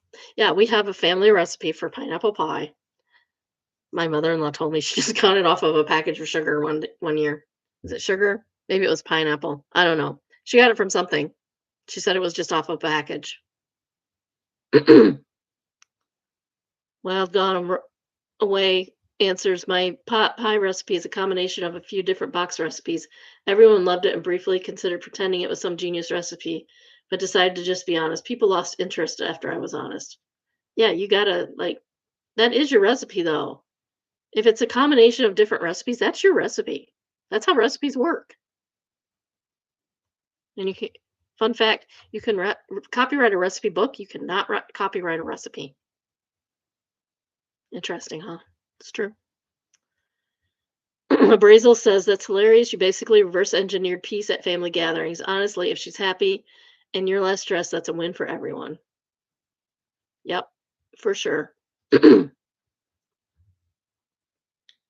I found a really easy fudge recipe. It's only um, chips, chocolate chips, white chocolate chips, or um, any kind of other chocolate chip, sweet, semi-sweet, dark chocolate, milk chocolate, whatever you got, and frosting. Chocolate chips and frosting, and that's it. It's really good too. The lemon one, I put a little bit more stuff in, but it's just lemon supreme frosting, chocolate chips or white chocolate chips, uh, and lemon juice and lemon zest. It is so good. Even if I do say so myself, it is so good. I originally made it for my daughter-in-law, but now I make it for myself. Still working on the butter pecan one though. Next we have Am I the A-hole? Entitled AITA for sleeping naked in my own room. No, never. Throwaway count because I don't want my roommate to see this. Since I was a teenager, I've always slept naked. I always get too hot at night, and it's just generally way more comfortable for me to sleep that way. It's kind of gross, honestly, because your body fluids, but it's your bed. You do what you want in it. Whenever I leave my room, I'm always depressed, or at the very least have shorts or something on if I'm going to or from the shower. Perfectly reasonable. My roommate knows this and up to a point has had no problem with it, and we always knock on each other's doors anyway to be polite. The issue started when he brought over his girlfriend to stay for a couple of nights. We all get along pretty well and have hung out a few times, but this was the first time she had come over and spend the night. We had all gone out drinking and got home pretty late, so once we all walked in, I just went straight to sleep. I, of course, went to bed with my usual routine of getting naked and hopping into bed. Well, sometime during the night, my roommate's girlfriend needed to use the bathroom, but she didn't know which room it was. My room and the bathroom are right next to each other, and she opened my door by mistake. I have a vague memory of her opening my door, but I was half asleep when she closed it. I went right back to sleep. Oh no, she saw a naked body. The horror, the sheer terror of seeing a naked man. However, will she recover? Sorry, just had to. It's just so ridiculous. The next morning, I woke up and my roommate and his girlfriend were upset with me because she walked in and saw everything, and she was mad I would sleep naked when a guest was over in the first place. Don't open doors. Know where you're going. They both said I need to start wearing clothes to sleep since my roommate's girlfriend is going to be sleeping over more often, and it makes her uncomfortable. Well, I don't need to be uncomfortable in my own home. You don't live here. You don't have any right to be comfortable. My argument was own private space away from them. And while I understand it was a mistake, it's still her fault that she walked in on me sleeping. Exactly. It's been a few days and my roommate still won't let it go. I still sleep naked. Now once on purpose, he's walked in on me sleeping just to see if I was naked or not. That's not appropriate. An accident is an accident. Doing it on purpose, not appropriate at all. I really don't care about him seeing me naked. Of course, we've seen each other naked before, but this is getting really out of hand. I don't think I should have to wear clothes to sleep just because it makes his girlfriend uncomfortable, even though I'm in my own private room. Edit to everyone saying I should just lock the door or add a lock. I would really like to. Unfortunately, the place we're staying doesn't want us to change the door handles or anything, so I can't do that. However, I am currently looking into ways to stop my door from being open that isn't like a barricade or drills in the door wall. Just get one of those little door stopper things. That should take care of the problem. Update. Wow, I really didn't expect this to blow up like this, but thank you all for the feedback. Keep in mind, this was the top rated December post in this subreddit. A lot of you recommended a door stopper because they're super cheap and easy to use, and that's what I've ended up going with. So thank you who recommended it to them to me. And I do not read these ahead of time, I promise. Okay, so I've had a talk with my roommate and brought up some of the points y'all made. For starters, I brought up how it's hypocritical to ask me to not sleep naked since they are most definitely naked when they are having sex in the same house as me. And he said that was different because they're not sleeping that way and usually hang something on the door handle. Okay, that's dumb. I also brought up the point that now she knows which door leads to the bathroom, so it shouldn't happen again whenever she sleeps the night. And he's said that it still makes her uncomfortable. I guess she just thinks I'm going to come out of my room at night swinging my junk around. I suggested that he only spends the night at her place if it makes her so uncomfortable, but he literally said it was easier for them to sleep there instead. No idea how that could be if I make her so uncomfortable. Yeah, it's a point. So in the end, I basically said I'm going to sleep naked. I'm putting a doorstop in my room to make sure it doesn't happen again. And if they're still not satisfied, then they're just going to have to deal with it. I think he's going to give up on it, talk to his girlfriend, and we're going to go back to normal. I really didn't talk about him walking in because I don't really care if I'm seen naked. I know that's how kind of rare, but I'm super comfortable in my own skin, and it's really his fault. He doesn't want to see me naked and walks in on me sleeping. I continue to update as this goes on. Side note to the people who are saying his girlfriend wants me or something, I'm rocking an average 5.5 inches, so I'm not all that impressive. Not only that, I'm pretty sure it wasn't hard. I'm a grower, so it was even less impressive. Thank you for thinking I was packing though. uh, historical Heron says no nudity in your room. Got it? So they're not having sex when she comes over, right? Maybe you should start walking in on them to check. Also, how exactly did she manage that you were completely naked? How hard was she looking into your darkened room that clearly wasn't the room she wanted? Did she ever apologize for invading your privacy? Rebirth says OP needs to flip the switch. I feel violated and unsafe in my own home, or your girlfriend violated my privacy. I'm thinking about getting the police involved. Or if your girlfriend will be upset about how I live in my home house, she should stop coming over. Editing because 10 awards, actually 31.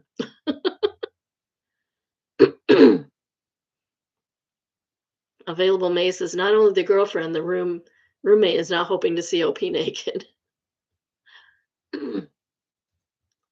Next top rated comment is from Calculated Mischief. And it says, I'm really sorry, but your roommate purposefully opening the door while you sleep to see if you are naked is low key sexual harassment. True. His girlfriend has no business whatsoever dictating how you sleep in your own GD room. Also, I'm really sorry, but they can't just announce, well, she's technically going to live here with us, so you better dress up in 3 layers for the night. That needs a discussion. That needs sitting down and asking, are you okay with this? You are not being indecent, so NTA all the way.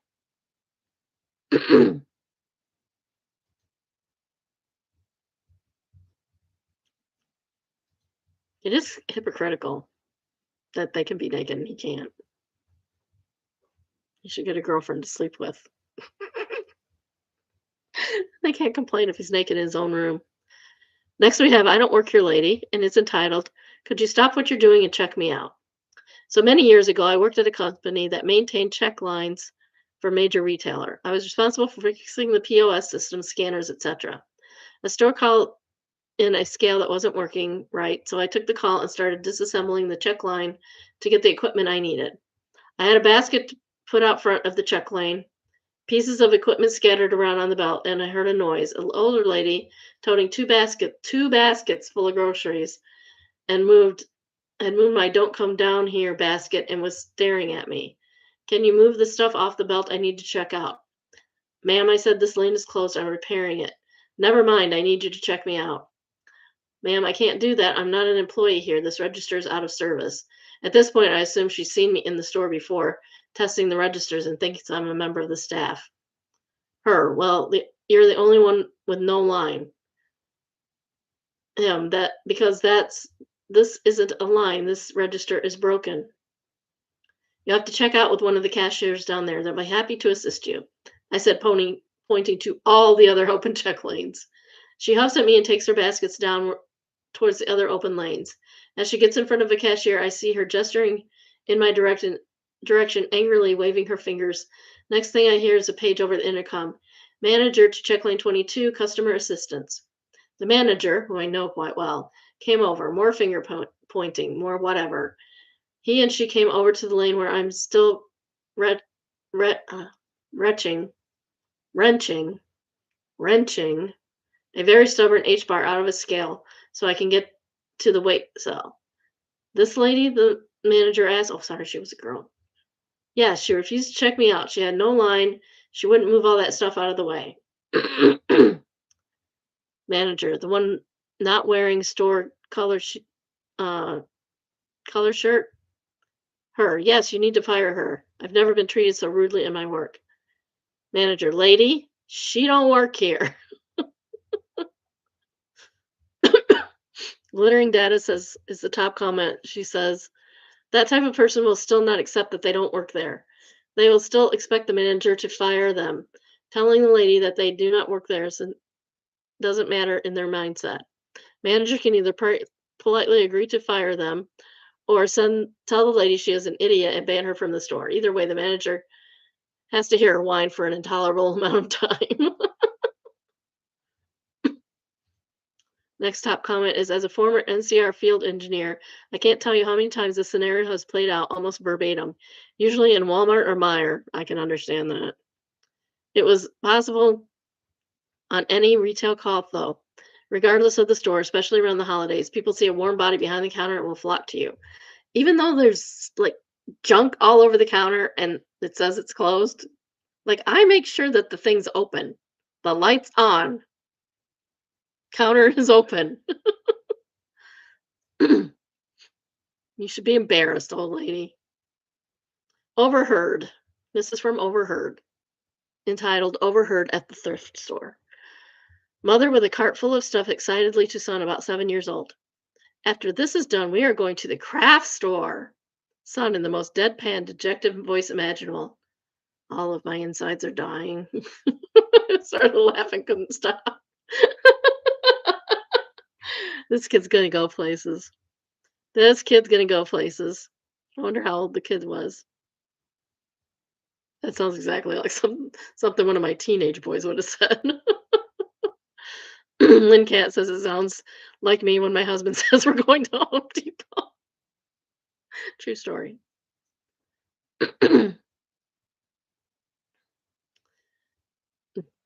Do I know you human? Says, "I'm not in a country that has Home Depot, but I really want to volunteer as tribute to save you and satiate the love of my tools and timber."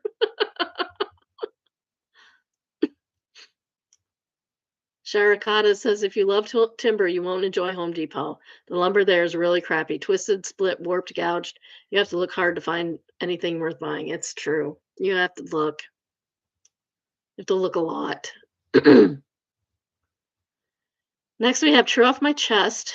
It's entitled, "I think my dad retired just to silently watch my life fall apart." My dad retired last year. Everyone thought he'd start golfing, fishing, maybe traveling. Instead, he keeps showing up at my apartment unannounced. He doesn't talk much. He just sits with me, fixes little things, eats whatever I have, which is usually nothing, and leaves it after an hour or two. I thought it was annoying at first, but recently I realized he only started doing this after my breakup. He never asks how I'm doing, never brings up the breakup, never pushes. Last week he walked in, saw my laundry piled up, dishes everywhere, open mail. He didn't comment. He just started quietly washing dishes while humming the same off key tune he used to sing when I was a kid. And I just felt myself crack a little. I think my dad realized I'm depressed before I did, and somehow he found this gentle, non invasive way of keeping me afloat without making me feel like a burden. I don't know how to tell him I notice or I'm grateful or that I'm scared for the day he stops coming by. Give your dad a hug. You don't even have to say anything. Just give your dad a hug. No Head says you can tell him very simply the next time he comes over, but give him a big hug and just tell him you love him. That would probably be all he needs to hear. When you feel better, you can express your gratitude further, maybe even order some food he loves to the house when he comes to spend time with you. I hope things improve for your friend, and I hope your dad is showing up with his little silent support. That's so sweet.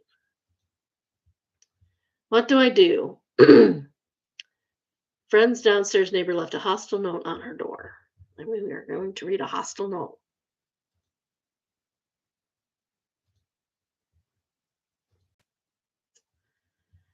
I write this with kindness. You are loud and noisy all day. You walk around like you're in a marching band. Oh, that must have been my daughter's neighbor. She's lou she weighs nothing, and she's the loudest person I've ever heard walk in my life. Sorry, Lauren. Love you.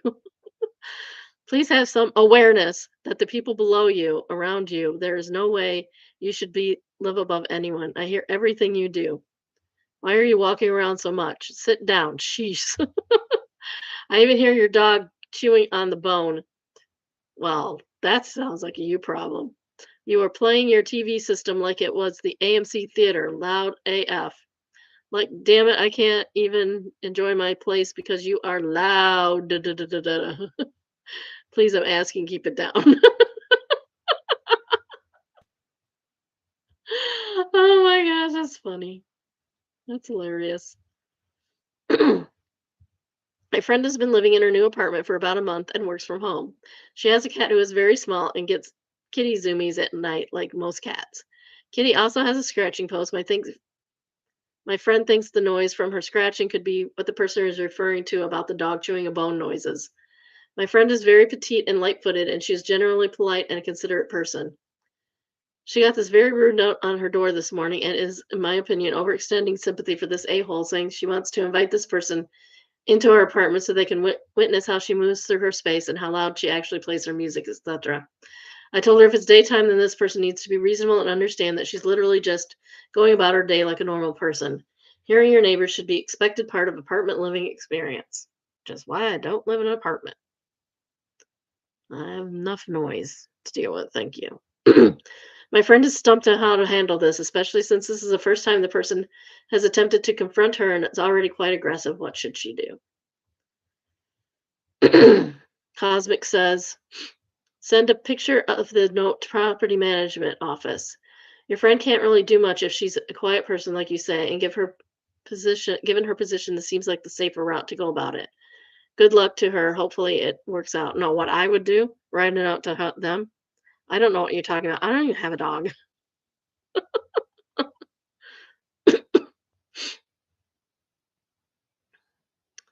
Defiant Star answers, yeah, the whole I hear your dog chewing bit has to be more than enough proof that this isn't about how considerate of a neighbor she is.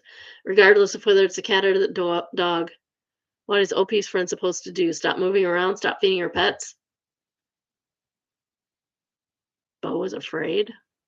What's Bo is afraid? I'm going to have to look that up. All right, I'm just putting it up here for my own thing. Okay. I have to watch that, I guess. You can't stop me answers. She needs to sit down. Sheesh. Safe Researcher says, why is she moving around so much like she owns the damn place?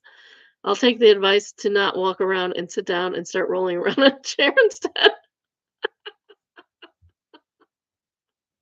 Someone answers that with, oh, new subreddit? r/found Satan. Do you think it's real? Let's find out. Oh, it be. Oh, we might need to add this one. Okay, saving that one too. We just saving all sorts of things today, aren't we?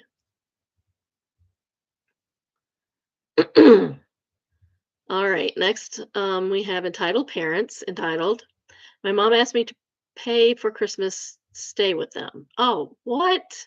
What? No, that's not how you parent. Oh, geez. I live across the world at my stepdad's invitation. I came to visit my mom and stepdad. My mom has been giving me cold shoulder since I arrived. She has been withdrawing from me for the past year, but I was going through a very difficult time in my life, surviving war, so I couldn't deal with her. Since it's Christmas time, I decided that I would invest in the time and energy to come see my parents. The flight tickets cost $2,000, and the flight itself took me 20 plus hours just to get home. Since coming here, my mom has been telling me that I'm too much of a taker rather than a giver. She raised me, but yet I have not given her anything. You don't need to give your parents anything.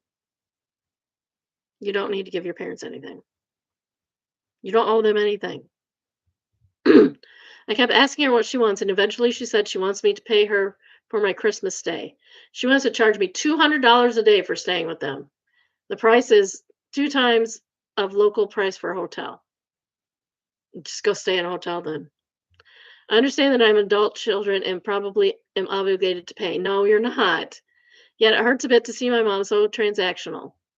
Maybe I should realize that she's actually talking. You were invited. Your stepfather invited you. You are a guest because you got an invitation. People who are guests do not pay for their stay under any circumstances. I've been out of the house since 19 and left my home country for the last 3 years. I have worked part-time jobs since I was 14 and paid for my own university. I think this fantasy built in my head that my mom actually loves me coming home has definitely shattered this. Dennis Torres says, yes, she's toxic. Sorry for you. I would leave immediately and spend Christmas on my terms. Medic Jambi answers this OP. I don't know parents that would charge their children to stay with them for the holidays. Imagine if you had children, and then imagine if you ever charged them to stay visit you, especially after they spend a ton of money just to come and visit. The answer for any normal person would be no. There is no way you would charge your children to stay with you. You are not moving in, you're visiting. Me, I would quietly leave, get a hotel, and then see if I could move my flight up sooner to go home and cut them off and out of your life. Stat answers, I'd stay in a hotel, clean rooms without all the drama, and never visit again. I'm for the hotel. Emily Postal is the next top comment. Pay for a hotel, especially since the hotel is cheaper than she wants to charge you. And I'm sure food isn't $100. So if you can get a hotel for $100 or less, and then you get some food, you're fine. You can eat out every day, for that matter. Kid Babel says, pay and stay in a hotel. Surely they would provide more service to you than your actual mom can manage herself. Do not give her money. She's using you. Stand up for yourself and get away from her. Stay elsewhere. You have no obligation to give her money. You don't owe her anything. She brought you into this world and wants payments for some reason. Tell her she owes you motherly love, and then you can provide that when there's no need for payment from you, because no loving mother would ask their children to pay to stay with them after you've already arrived without it being discussed. Well, no good mother would do that. Only a horrible leech would do that. 100%. Might help pay for groceries or buy some groceries for them. That's perfectly acceptable. But when you're invited to somebody's house and she had an invitation, then you don't pay. I mean, it's crazy. Why are people so weird? Not in a good way. It's okay to be good weird. It's not okay to be bad weird. That lady's bad weird. Next is Oh No Consequences, entitled Mill snoops through OP's confidential case files for gossip, gets banned from the house, nearly arrested twice, and loses access to her son and her retirement plan after declaring OP is not a real woman because of infertility. This was so this is no consequence. It's originally for best of Redditor updates, so I'll have two best of Redditor updates, best time ever. It was originally in oh yeah, Boatroom. Where was it originally in? Oh, originally in Just No Mother-in-Law. Kicked Mill out of the house for putting my career in jeopardy. October 2nd, 2017, recovered via Undid It. I created this throwaway because I cannot tell anyone else about this crazy bitch's actions without putting my own career at risk. You guys, I need to vent. I'm still shaking with anger, and this only happened a few hours ago. Mill is from a small town in the American South, and she has all those gossipy small town tendencies. It has never been a problem for us, DH and I, because we live in a major city clear across the country for her. Aside from her usurping dinner conversations during visits to catch us up on the scandalous comings and goings of people in her congregation, we really didn't have to deal with this side of her too much until today. I'm a family lawyer with a boutique firm. My divorce my specialty is divorces. I admit day-to-day basis my drama llama is clinically obese with all the feed I get from work. I am 100% sure about that. I have worked in mental health facilities before, and the things you learn, oh my. But when I have some downtime, I still lurk on the subreddit because I just love the theatrics on here. Sure, divorces are entertaining sometimes, but the stuff on here gives Shonda Rhimes a run for her money in terms of shocking behavior. My mother-in-law loves that I'm a divorce attorney. She's always pumping me for stories from work so she can gossip with her congregation. And rarely I do throw her a bone whenever with specifics within my ethical boundaries. For example, I'll tell her my client has 5 kids and only want custody of 3. I don't elaborate. I just let her feign absolute shock over someone not loving their children equally. Fast forward to the title incident. Mother-in-law is in town for her husband's birthday. We flew her in because it was a nice thing to do, and up until today, I was fond of her. She's staying with us, which is fine because we have a guest room and our home is large enough that no one's personal bubble feels invaded. As most mother-in-laws do, she's always insistent on cleaning my home. Come clean my home, please. She's never snooped before, so it doesn't bother me, but I do tell her firmly that we have a housekeeper and to just enjoy her vacation. Today I work from home as I often do because when I have no meetings. I was in my home office slaving away on one of my more contentious or read juicy cases. I took a break to shower and get ready to take mother-in-law out to lunch. Husband was at work, so it was just 2 of us gals until quitting time. I figured we would grab some overpriced salads and do some window shopping. What could go wrong? Immediately after the iced teas were served, mother-in-law says, "So what ever happened to Mr. and Mrs. Smith's embryos? Did she get custody or were they destroyed?" And some more very detailed questions about the case that I'm definitely too paranoid to even mention vaguely because of her. You wanging guys. I literally snorted out my tea. It went everywhere. Out, it looked like the Bellagio fountain. Mill had the audacity to go through my case files. You do not do that. Do not ever do that. My confidential case files and read the facts while I was in the shower. I asked her how the wang she knew so much about the case and I was working on, and she said she was cleaning my office while I was getting ready and I had just left it out. No, the wang, I did not. They make you take an entire class in law school about doing crap like this.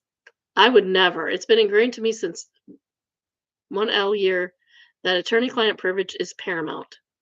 And if pigs flew, I did not leave it out. This case is a monster. To garner that much information about the divorce would require her to turn several pages. So me leaving it out is no excuse, as she would have had to sit her dumbass down and read through it. It's not like all the facts could have fit in one sheet of paper that just so happened to be lying on my desk.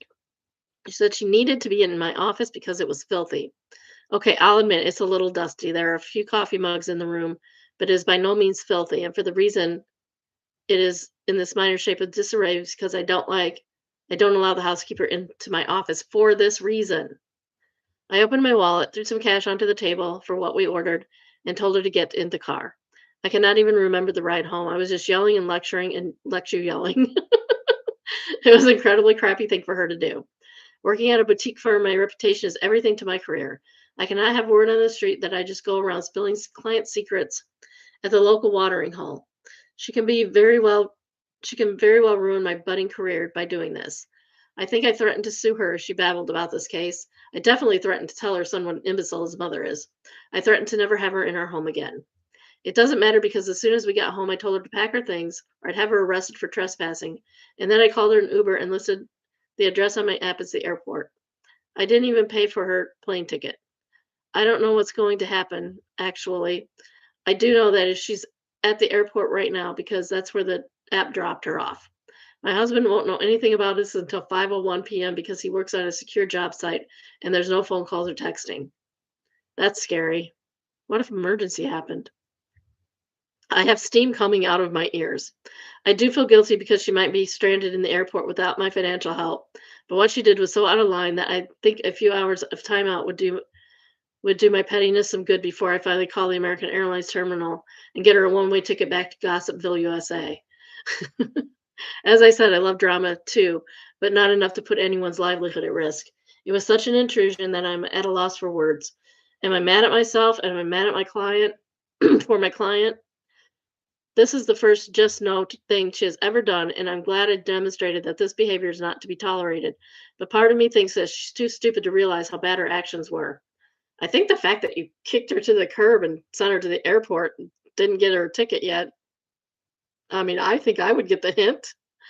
I'm gonna wait till husband gets home before I try to contact her. I'm still too much of a state of what the FFFFFFFF to deal with her right now. Update. The first one was okay, it's the same day. If your eyeballs are itching for an update, then you better sit down. It's a long one. I want to thank everyone for their support. I wavered just in justifying my action because I was so strong, but I honestly don't regret it. It was feeling kind of down for being so harsh on her right after she left. But you guys really drilled it into my head that everybody knows what privilege is. I mean, Law and Order has been on the air for 400 years. Well, maybe 40, maybe 40 years. But yeah, there's so much out there that everybody knows. I mean, even if you don't watch like fiction TV, if you don't watch fiction TV, you usually watch nonfiction TV, and um, client uh, lawyer client privilege is everywhere all the time. I mean, Law and Order has been on air for 400 years. There's no way she doesn't know that what you tell your lawyer is confidential. I acknowledge that it may seem extreme for some of you who don't practice law, but this is my livelihood. This is the only thing I know how to do professionally. It took me a lot of money to be able to do this school, and the consequences for a breach like this is very severe. In all reality, I could lose my license for something like this. I exploded like I did because it was just so disrespectful to the life that I had tried so hard to build for myself and her son. I don't think anybody's going to make you lose your license for something like this. This was not something you did on purpose. This was not something you anticipated. This was somebody doing something that they shouldn't have been doing. To answer the most common questions I got in my original post, one, while I was tearing her a new one, she was very belittling of the severity of the situation. She would say things like, "It's no big deal. I don't even know them." It doesn't matter if you know them. If you let their names out in public and say something, that can be traced back to directly to the lawyer. That's why HIPAA rules. You can't go into someone's records that you're not involved in, and if you do see something, you can say something about it, you can say what happened, but you cannot put any identifying information in there so that would lead people to figure it out, and if you do, you can get in trouble for that. But this, they she knows their names. She knows their names. So it would go directly back to the lawyer. She would say things like, "It's no big deal. I don't even know them," or "You can trust me. We're family." I think that her not understanding that this isn't just gossip made my mind stop working. I literally broke me, and I had no more rational wings to give her. You want to snoop? Fine, but don't make me feel like the a-hole when you get caught. You were the one in the wrong. The whole time she was just trying to make me feel like I was overreacting. That what she did wasn't that big of a deal. Yes, the wang it was. She acted like she was just humoring my temper tantrum in that type of, "Oh, when you tire yourself out, I'll put you down for a nap" attitude. I'm not a toddler, Mill. But that mentality would explain why it was so easy to get her into that Uber. She probably thought she would be able to return in a few hours after I calmed down. 2. My home office has a 6-digit numeral code lock. We installed this not because I ever anticipating something like this would happen, but because husband also owns a lot of firearms. How did she get the code? Guess. Wanging guess. She absolutely needed husband's birth certificate. Why we are grown as adults could you possibly need it for? Okay, birth certificate? No, not the birth certificate. No, no, you don't need that. I was thinking social security number. You sometimes do need your kid's social security number for paperwork for, you know, wills and such. And instead of getting it for her like a person who has been specifically trained on the importance of security, husband just stayed on the couch playing video games and gave her the code and told her exactly where to find the birth certificate. Husband needs to be slapped across the face. Not usually violent, but geez. All my wanging whats. All your whats. Everybody's whats. Don't worry. He understands his colossal mistake now. Yes, we can trust her with the guns. No, we can't trust her with anything else. 3. Thank you for all your concerns about my job. Some comments were very sweet, and I can't believe you guys care so much about me. I'm just a screen name to you. Yeah, but it's community. Just like we're trying to build here, a community. However, it's not necessary to make suggestions on how I handled the consequences of this situation will bear in my career. I know exactly how to deal with the situation professionally. I just didn't know how to do it personally. Okay, on to what happened. I decided not to shoot husband a warning text, as some of you suggested, because I wanted to make her tie her own noose. I wanted her to tell him such vivid stories, so rich with fake details, that would be impossible for her to backtrack when I disproved her version of the events. I even wrote out a bunch of pointed questions that husband can ask her in order to corner her into telling the truth. Not unlike questions you would ask in a disposition. Yeah, you don't mess with a lawyer when you're asking questions. Like they will beat you up with experience. I don't know why I was preparing a litigation strategy. Poor OP. I guess I was swinging the pendulum too much to the other side because of how emotional reaction was earlier. I wanted to be extra rational now. It's a little embarrassing on hindsight. It's fine. You're fine, girl. This was the first time mother-in-law and I ever had a disagreement so divisive that it required husband to pick sides. And to be honest, I have so much faith in my husband because this was uncharted territory. I didn't know what to expect. I was pretty sure he's my partner in love and life, but y'all really freak me out sometimes with those mama's boys stories, and I'm glad I was right about him.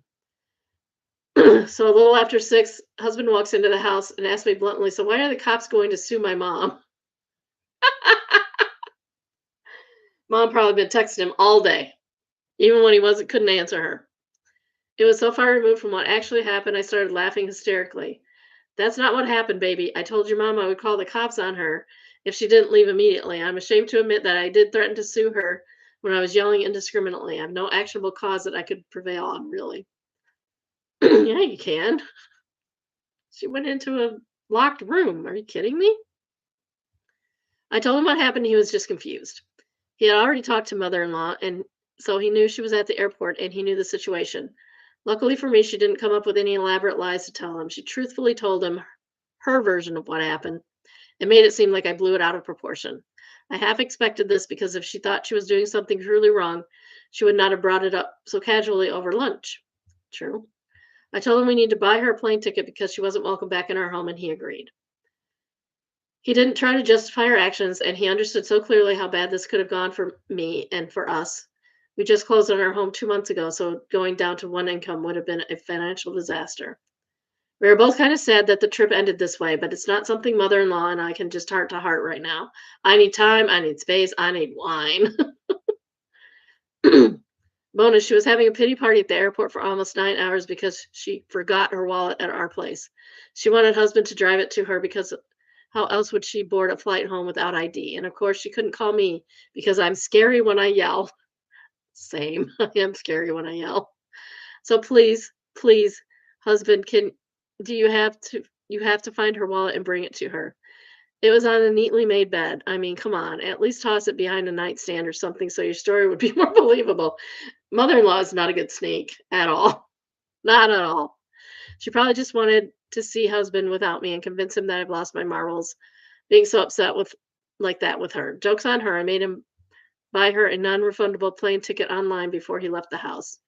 Bye. Bye, B. Next day, October 3rd, 2017. Welcome all llamas.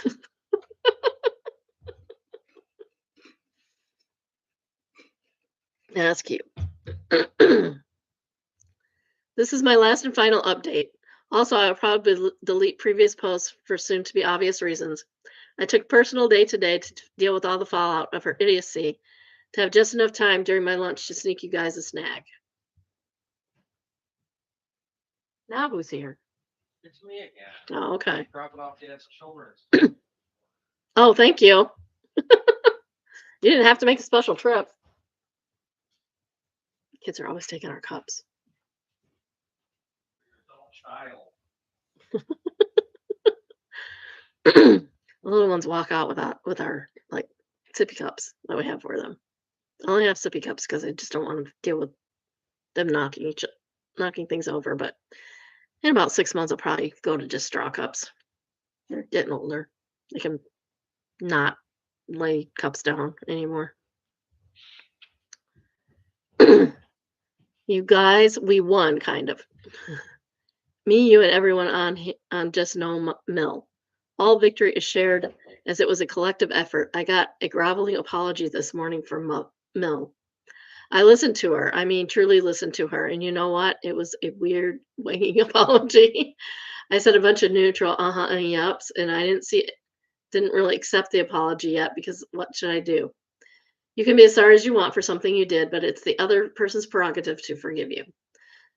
Saying sorry isn't a carte blanche to be a dick, mother-in-law. I think I need more time. Husband knows I'm not a quick forgive.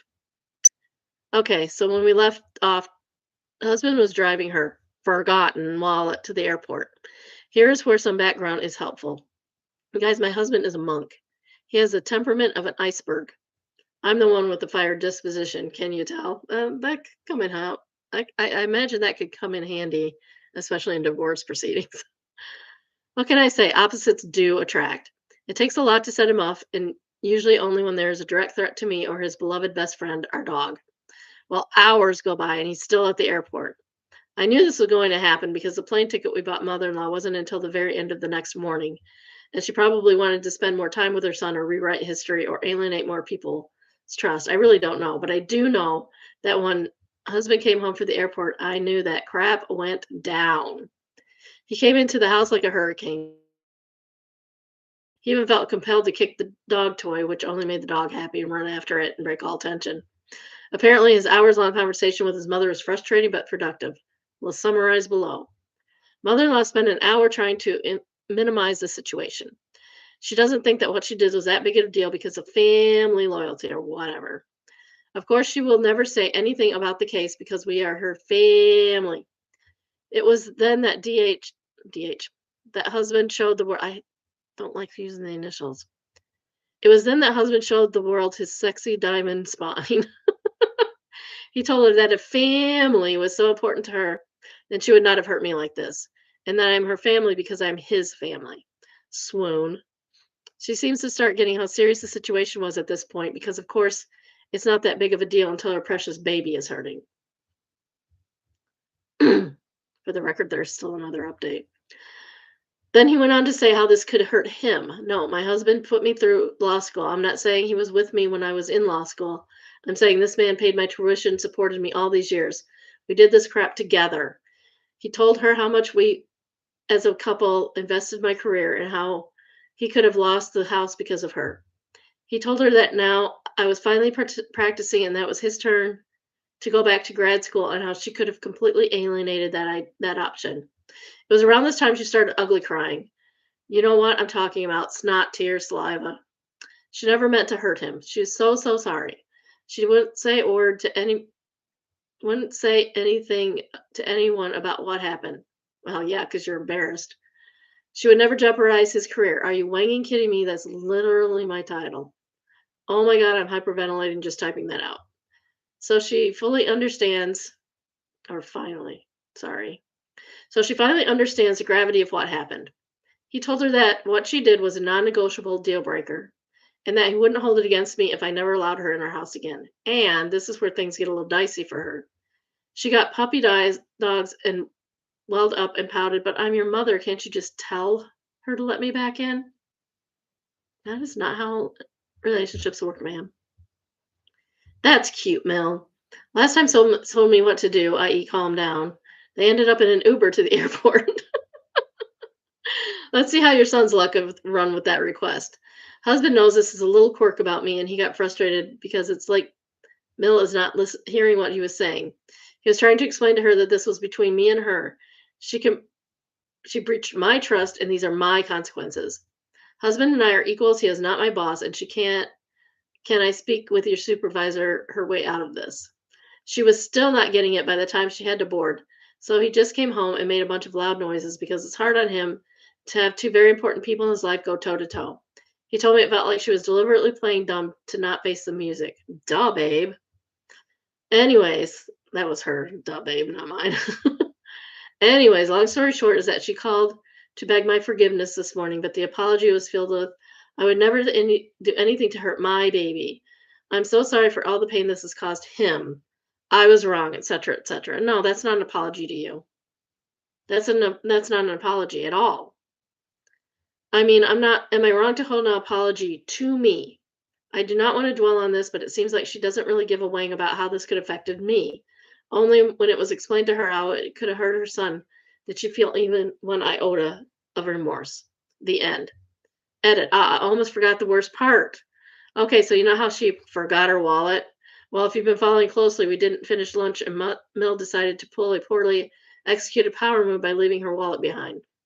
So of course she must have been hungry waiting at the airport all that time. Did she have to beg for money?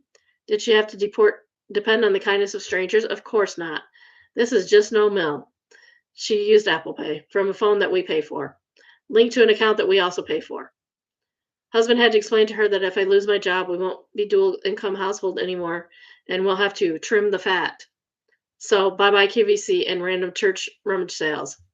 We would have cut your allowance, lady. This got her attention. I firmly believe that's what got her even muster an apology to me, as insincere as it was. October 16th, 2017. So this is 13 days later, almost 2 weeks. Edit. Oh, no, sorry. We'll go back to the edit, I promise. Okay, so I know that I said my last update was going to be my last update, but I need outside perspective on this situation. I don't even know how to proceed with what mother-in-law said to me today. It broke my brain. Some of you might remember that I'm the attorney daughter-in-law who unceremoniously threw her mother-in-law out of the house for being nosy. Well, obviously I've not spoken to her since the purge, a national holiday for all daughter-in-laws. However, with Thanksgiving being next month, she had a reason to contact us. She sent a few text messages here and there, was met with noncommittal "we'll see" from both of us. I guess the lack of concrete plans made her bite the bullet and call me, even though she's so scared of me. I roll. Some background here is necessary. Husband's parents are divorced. Christmas is always with my family since neither side of his family has any children. On my side has like a million. Christmas is more wanging magical with children because they believe in Santa. I don't think that's a statement you will find fault with, anyways. So to compromise, we spend even numbered years at father-in-law's house for Thanksgiving and odd numbered years at mother-in-law's. As you can probably guess, I'm not keen on seeing her this year. There's yet another update, by the way. So back to the phone call. She calls me and just outright asks if we're coming to Southern State this year. I wasn't sure about going with her before, but her audacity made me snap. I said, hell no. In fact, I'm still mad at you, and I'm sure as Wang haven't forgiven you. And you never apologized to me, even though I'm the one you've wronged. She knew we weren't going to go, otherwise she would have. Why would she ask? This is an odd number year. This is one of her years. She was either trying to mend things with me in time for the holidays or she was trying to bait me. Either way, it kind of worked. Here's where she dropped here's where she drops this idiot bomb on me. She's sorry, but she doesn't understand why I'm so mad because it's not like she could have said anything anyway. After all, by law, you're supposed to keep your family's secrets or you can go to jail. I will admit this is where I was short circuited. I should have asked more inquisitive questions. I should have investigated further. It was really hard for me to respond because, like I said, my brain broke.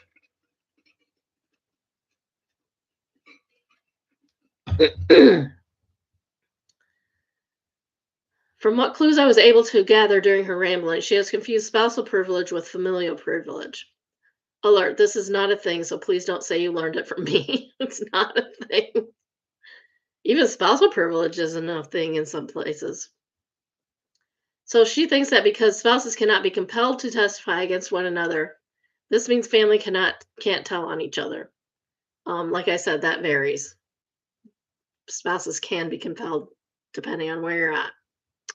Okay, hard. Okay, hard that you're peeing. Okay, I want to make one thing very clear here. I did not marry into the mafia, so at this point you should be laughing so hard that you're peeing your pants. Why would the family need that much protection, mother-in-law? Why? Second, how does this mean you can snoop in my files? No one in the family is on trial. Spousal privilege only comes into play when there's a criminal or civil suit occurring. It is not a dormant right. I just can't. Third, yes, spouses cannot be compelled to testify with each other, but they can absolutely waive that privilege. Not that she cares, but just wanted to announce the fact that as a PSA, no one will ever get this so wrong again. I'm still not going to eat turkey at her house and make nice because the situation is just too recent for me to be genuinely cordial to her yet. But you guys have inclined to begin to forgive her, and that's fine. You can forgive her. She sounds like an idiot, so sometimes you have to forgive the idiots because they don't know any better. Her explanation of why she thought it was okay to read my files is just dumb enough I can understand being a mistake of ignorance, but it's honestly too smart for her to make it up out of thin air.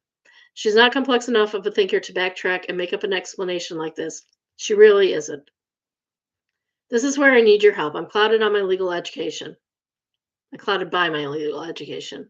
Of course, I think this is beyond stupid, and the fact that anyone can even fathom from the concept of familial privilege makes me want to stick a Phillips screwdriver into my ear and swirl.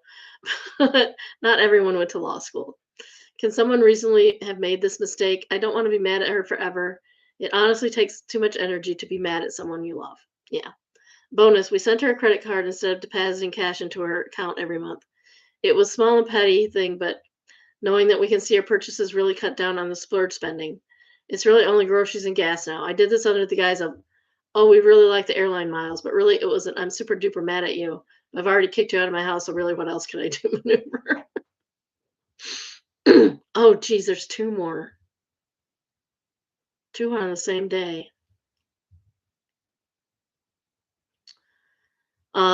Next date is April 18th, so that's about 6 months later. She's earned a nickname, Piercing Patty is what it's called. This is the saga of how she and I came to be no contact. It is very long with a lot of moving parts, so I will likely break this into several posts. Piercing Patty, PP for efficiency, has a younger sister, aunt-in-law, who in turn has a daughter, child-in-law. Okay, we're not doing that. We'll call the younger sister Abby and the daughter and Abby's daughter-in-law Cindy. Abby is a nice lady, but our relationship consists of very private conversation every other Thanksgiving, so I don't consider us very close. Abby and PP, was mother-in-law. I'm just going to keep calling her mother-in-law. Actually, we'll call her Patty. Abby and Patty live in a southern state. Husband and I live in a much larger, more urban coastal state. Cindy currently attends college in our city. She is a very bright young woman, and I've grown to be fond with her. Since we are the only family Cindy has in the area, we get the pleasure of hosting her for long weekends during holidays like MLK when a 3-day weekend is nice, but would not warrant a trip all the way home for a college student. It's great. She gets to come and do laundry, and I have someone to talk to about my guilty pleasure, celebrity gossip. We feed her. She walks the dog for us. Sometimes I treat her to a mani pedi and we send her back with clean clothes and some leftovers. Abby has expressed how grateful she is that we open her home to our kid. No problems at all, Abby. It is truly our pleasure. Your kid is awesome. Well, about 2 months ago, Cindy was struck by a drunk driver as she was driving home from class. It was bad. The car looked like a crumpled piece of paper. When I went out to the tow yard to get insurance figured out, I saw how her vehicle looked. I felt the wind was knocked out of me.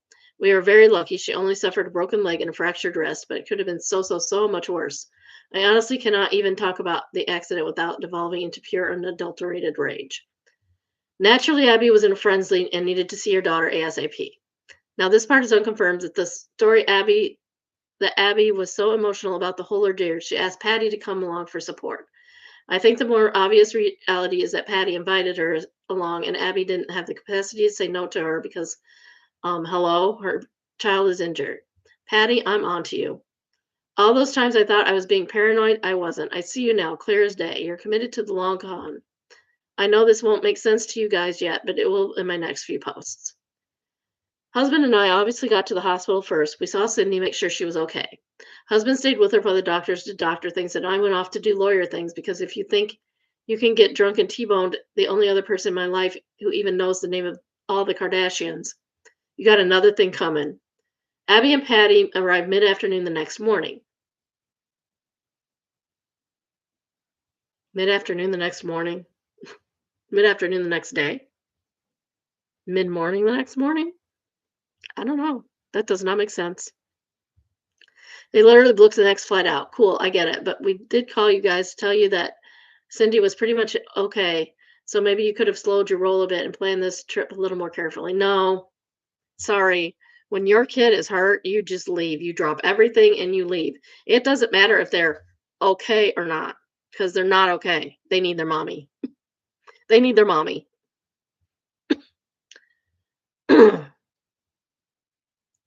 Okay, as in, where are you going to stay when you get into town, Abby and Patty? Of course you expect it to be in my house. Why wouldn't it be? It's not like I banned Patty from it for breaking into my home office and doing crap that would get my metaphorical ass kicked by the state bar or anything.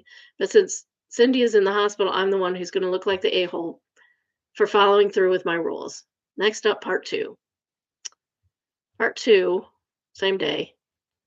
Piercing Patty almost gets arrested twice. What's Patty doing? So last we left off, there was a small family reunion. Cindy, husband, me, Abby, and the star of our show, Piercing Patty. Abby came swooping into the hospital, just momming it up left and right, as she should be. That's her prerogative. Excuse me. She was fluffing pillows, talking to doctors, calling whoever it is you need to call when your kid is wanged up. Meanwhile, Patty is sitting in the corner acting really tired. Now, I say acting really tired because it was a comical adaptation of how a tired person would act. She was dramatically yawning, stretching her eyes. Oh my God. She was dramatically yawning, stretching her arms, rubbing her eyes. She looked like a French mime. I didn't say anything outright, but I knew she wanted to go home with me and husband. Too wanging bad. She needs to get a hotel. As soon as I saw that Cindy was being cared for by her doting mother, I was ready to peace out. I was wiped. I gave husband the signal we use at cocktail parties to indicate GTFO, and we put on our coats. Patty stops us and has the audacity to say, "What about me? What about you, Patty? For once, for GD once, none of this is about you." Where am I supposed to say? Wanging? Don't you creatures live in a cookie tree or something? Crap. I paused for a second and realized it's not about me either. Fully ignoring Patty, I turned to Abby and asked her where she had intended on staying. Abby tells me she plans on staying at a hotel adjacent to the hospital because they didn't rent a car and she wanted to be accessible to her daughter. Like a normal person. So there you go, Patty. If the real reason you came was to help Abby, then I guess your ass staying in that hotel too. But alas, logic does not shame a just no mill. Patty, can I come home with you guys to rest for a few hours? Husband shoots me a glance because he knows I'm about to pop off and he gives me the go easy eyes. Me, no. Patty, why not? Me. Because Abby needs help with her daughter, and that's the sole reason you came, isn't it? Ha, biatch. I know it ain't. You may you mad we skipped 2017 holiday season with you, and you want to get back into my house over my dead body. Patty, oh, Abby is fine without me for a few hours. Me. And why did you even come? Anyway, husband and I don't have time to chauffeur you back and forth all day. We have a lot of work to catch up on and we are going home. Patty, oh, I'll just call a cab later. What do you kids call it? A goober? A goober? This lady's from Arkansas. She gotta be from Arkansas. I should start reading it in a southern accent. You know dang well what it's called. I shoved you into one 6 months ago so your dumbass could get to the airport. At this point, I knew what she was doing. I kind of felt paranoid up until now, but she kept pushing and pushing to come back to my home after I threw her out, and I was going to push back. Husband, well, if you need a place to nap for just a couple of hours, me, then go check into your hotel, Patricia. Everyone had a long night. Husband knows he almost wanged up real bad, so he just shut up and left the room, and I followed. Husband and I get home. We crawl into bed and sleep for exactly 1 hour before our phones start ringing. It's the gate guard. Okay, so let's get back to a second. We bought a house in a gated community less than a year ago. To enter into the community, you need a beepy box on your dashboard, or your name needs to be added by the resident of the community to the gate list. You see where this is going. Guard calls us and tells us that a car just dropped a lady who is screaming at him. She is repeating over and over that she is husband's mother and demands to be let in. She is saying that she used to be on the list, so there must be some mistake. There's no mistake, Patty. I took you off that list immediately after I exorcised you from my home. Begone, Satan. Husband groans and puts pants on pants to go wrangle his mother. It's the best part, my llamas. So before he can make the approximately 1 minute drive to the front gate, Patty goes ballistic. She charges the little booth that the guards have and starts throwing things, staplers, radios, stationery, all airborne. This is not how we behave, people. See, this is what I mean by these are the types of people who need to be on here because they need to learn how to behave. She got a few good throws in there too. The guard sent me and tell me she made contact with a pen cup. One of them suffered a blow to the noggin. Obviously, they called the cops. Husband calls me and tells me to get down there because they're about to arrest her. And I say, oh no, she had better call a lawyer. Okay, disclaimer. I love my husband very much and I do not feel good about leaving him high and dry to deal with the cops, but WTF was she thinking to showing up like that? Don't even get me started on showing up unannounced. What was the best case scenario in her mind? What were they going to do? Well, what were we going to welcome her in our home again? And then everybody hugs and drinks hot tea together? Idiot. In the end, husband talked them out of pressing charges because she was playing up the little old lady routine pretty hard.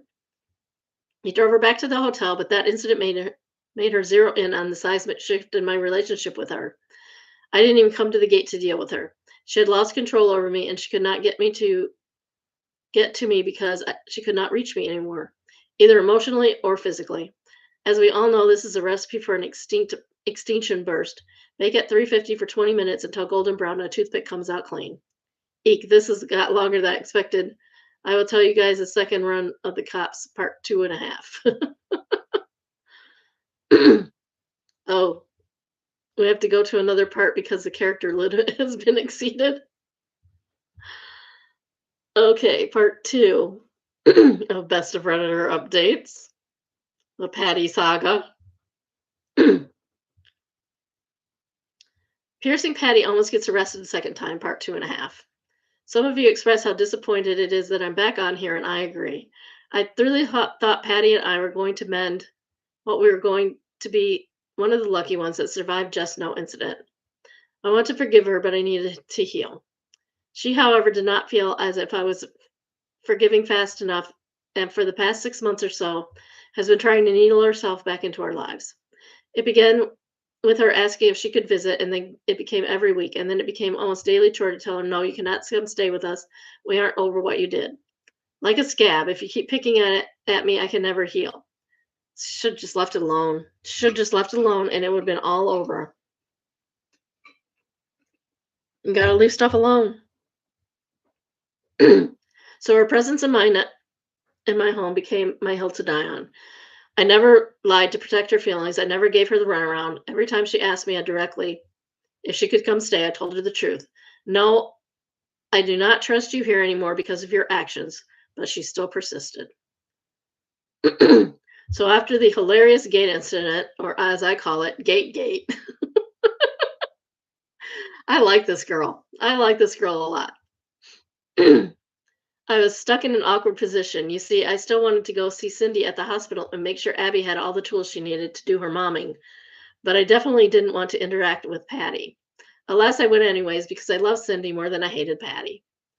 Abby needed some rest after all the excitement died down, so I told her to go back to the hotel and I would take the evening shift with Cindy. I brought Cindy her favorite junk foods and some fashion magazines. We were busy chatting about some boy she had been seeing and whether he likes her or likes her. Ah, to be young again. In waltzes Patty with the worst look on her face. It honestly chilled the room. I don't know how to accurately describe this face, but if you imagine spending all day at the salon, dropping tons of money on your stylist and colorist, and then coming home to your husband saying, I liked it to your husband saying, I liked it better before. Yeah, that would be that face. It was the kind of disdain only a woman could convey on her face. Hey, you know what? This isn't about me. We are both here about Cindy, and I would just deflect to ease tension. We can have World War III when we aren't caring for a broken legged college student. Me. Hello, Patricia. I don't know, but it cracks me up to be so formal with her. Like, suck it. We ain't friends anymore. Patty, what are you doing here? Cindy, we're just hanging out. What are you doing here, Patty? Where's mom? Wouldn't that be Aunt Patty? Patty, Abby took a goober to Target. Goober. Should I do it in the southern accent? I can do that. Abby took a goober to Target, so she packed up so quickly that she forgot a few things. Seriously, this is where we coloring shares now. If I wasn't so annoyed with her, I'd find it endearing. I'd like it. Cindy, oh, I'm going to call her. Maybe she can pick up some personal item and my favorite snack for me. Cindy gets distracted calling her mom, so Patty's full attention is on me now. Patty, I don't know what I did to make you treat me like this. Me, seriously, because it happened not that long ago. You broke into my office and compromised my client's privacy. That's what you did. Do you really not remember? I'm actually incredulous. Patty, are you still mad about that? I said sorry. Me, yeah, it's kind of a big deal. Patricia. And you can say you're sorry until you're blue in the face. I'm not forgetting what happened. You have really messed things up for me and husband. Patty, well, you can't keep me out of your life forever. I'm husband's mother and I have a right to be in his house. No, you do not. No, you do not. If my son said don't come to my house, I would not come to his house. I would not come to his house until he expressly said I could come. Me, he only owns half that mouse pet tricks, half of which half do you want access to? The left half or the right half? How many ways could I pronounce her name? Emphasizing different syllables in a new fun game I play. Patty, I would never speak to my mother-in-law that way. Me, you don't have a mother-in-law. Also, so like the top half of the bottom half. We could quarter the home and you could just stay in two quadrants at a time. Or Cindy gets off the phone with her mother. Click. Patty, Cindy, I came to bring you dinner. Hands over a bag of McDonald's. Cindy, oh no thanks. I'm kind of full from the stuff mother and pa's brought you. Brought. You can just leave it there. I'll have some later. Patty, well, I can't do anything right now, can I? Mother and pa's gets to do everything, and I can't do anything. I don't know what mother and pa's is. Cindy gets the most bewildered look on her face. Patty, go ahead and ruin your body with that junk. She points to the pile of snacks I brought. I am a mother. I am a mother. I know you need real food to get better. You brought McDonald's, lady. Chill. Chicken nuggets do not have medicinal properties. unlike Werner's, which does. Mother in pause is not even a mother. She will never be a mother. She couldn't do what I did. Whoa, whoa. What? Okay, this turned into another thing. At this point, Cindy is tearing up a bit. I mean, she's been yelled at for not eating McDonald's and she's scared. I feel bad because I know that Patty's anger is directed at me. So I get up to leave because I don't want Cindy to have to bear my burden. I'm gathering my things and splash. Patty tossed a big gulp size full of McDonald's Coke at me. Okay, first, the wang of it all. This purse is Yves Saint Laurent. So you are basically dead to me for getting the leather wet. And second of all, you were being so loud a second ago, a nurse poked herself in and saw you assault me with your refreshing beverage and called security. Cindy yells at Patty to stop. Security comes in and Cindy begs them to make her leave. I'm already on my way out because I need to mourn the collateral war that is my expensive ass handbag, and then it happens. She lunges at me. Not to hit me, to be closer to point in my face and yell some more. However, this is not how security interpreted the situation. They armbarred her so hard she fell on her ass. Ha ha ha. She gets told that if she does not leave immediately, they are calling the police. True to her new MO, she grabs one of those plastic mauve pink plastic cups that was on Cindy's bed table thing and throws it at one of the security guards and then books it out of the hospital before they could arrest her. I honestly didn't think she was in any shape to run, but hey, I've been wrong before. It was impressively fast. Up next, the unforgettable thing that led to no contact. Part 3. Piercing Patty does the unforgivable thing. Edit. No sass. I'm so touched by everyone who partook in the I'm not a real woman because movement in the comments. It was such an amazing show of solidarity to me and those who struggle with infertility. I read every single comment. I never thought of myself as not a real woman because you're a real woman. It doesn't matter if you can. Procreation does not make you a woman at all. At all. Even when we got the news from my doctor, I just thought of it like a scar or a hair color. It was just a characteristic of my body and I couldn't change it, so I wasn't ashamed of it. When Patty says the unforgivable thing to me, it was the first time since the diagnosis I felt so small. Like someone was informing me for the first time that this, in fact, was something to be very embarrassed over and that I should lament for the rest of my life over the injustice. Well, I don't and I'm not. And you can also adopt. You're a lawyer, you have money. I have thousands of friends on the internet, Patty, and they've made me feel 10 feet tall. They don't fit into your little boxy definition of what a woman is, and that's okay because your approval would destroy me. You guys crack me up, okay? In order of the most asked, although I would not say it was in order of importance, I will answer the following. I had my bag cut, redyed, and resewn. The YSV survived, but it will never ever be the same. Poor purse. I'm not a purse person, but I can understand how that would be bad. Cindy is doing fine. She said she is set to make a full physical recovery, although I think she is still frightened to drive by herself. I know it gives her anxiety to do simple things like run to the store. Poor girl. Yeah, when you're in an accident like that, it can take a while to get over it mentally. My husband didn't like driving, like turning left for a while after last May. And he wasn't even hurt. Last we left out, I am driving my sticky self back home to husband. I got home, explained what happened, and then I went to my closet, plucked my purses off the shelves one by one until I found the right one, dug into the unlined pocket, and lit up one of my emergency cigarettes and had a long, deep drag.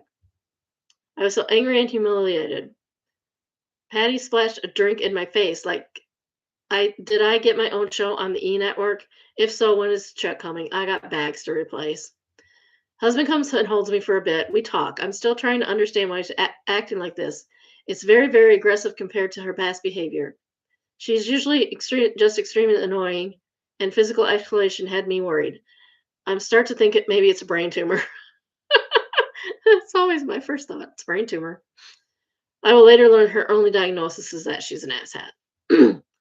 Husband calls her mom and sets up a meeting. She tries to tell her side of the story, but honestly, it's so absurd that nothing makes sense, and he ends up being even more confused after she tries to explain to him what happened.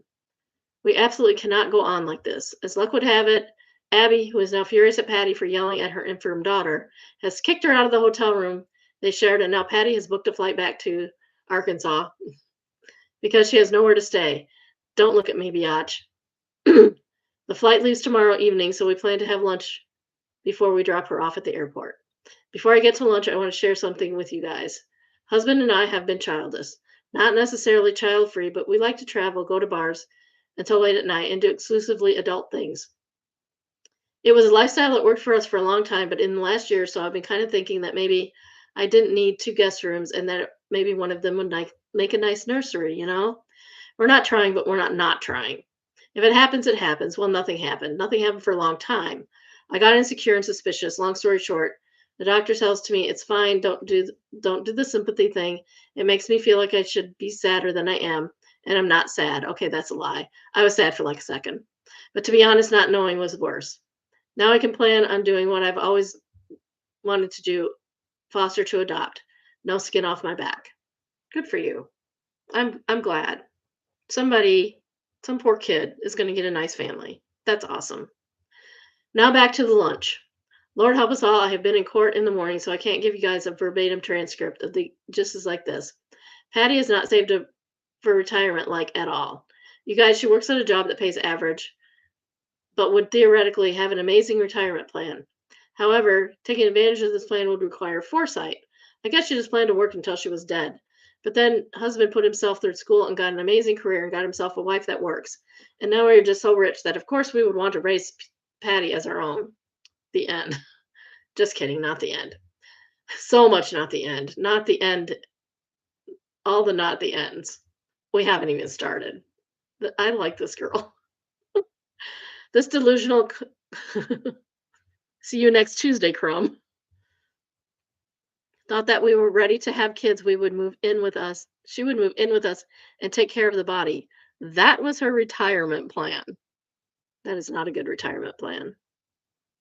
Involving other people in your retirement plan is never a good idea. It will almost certainly not not play out in the way you think it will. So now we know that aren't going to have any biological kids. That fostering to adopt option may yield in us adopting older kids that don't need a full-time granny helping out. She has lost her retirement plan. In her head all along, I was going to beg her back into my house because a newborn was going to be more than I could bear alone. Please. She was waiting me out. I was going to grovel. She was sure. Yeah, she really snapped when husband told her we weren't going to have kids. It kind of solidified that she may never be allowed back in the home, at least not via her retirement plan nanny gig. She became desperate to get into my house because she viewed it as a home where she would spend her twilight years. Like which I couldn't even let you in spend the duration of the Twilight movie in my house. Get out of here with that dumbass idea. Okay, on a side note, she's also in her early 50s and in reasonably good health. I mean, I just saw you run like Usain Bolt from two hospital security guards.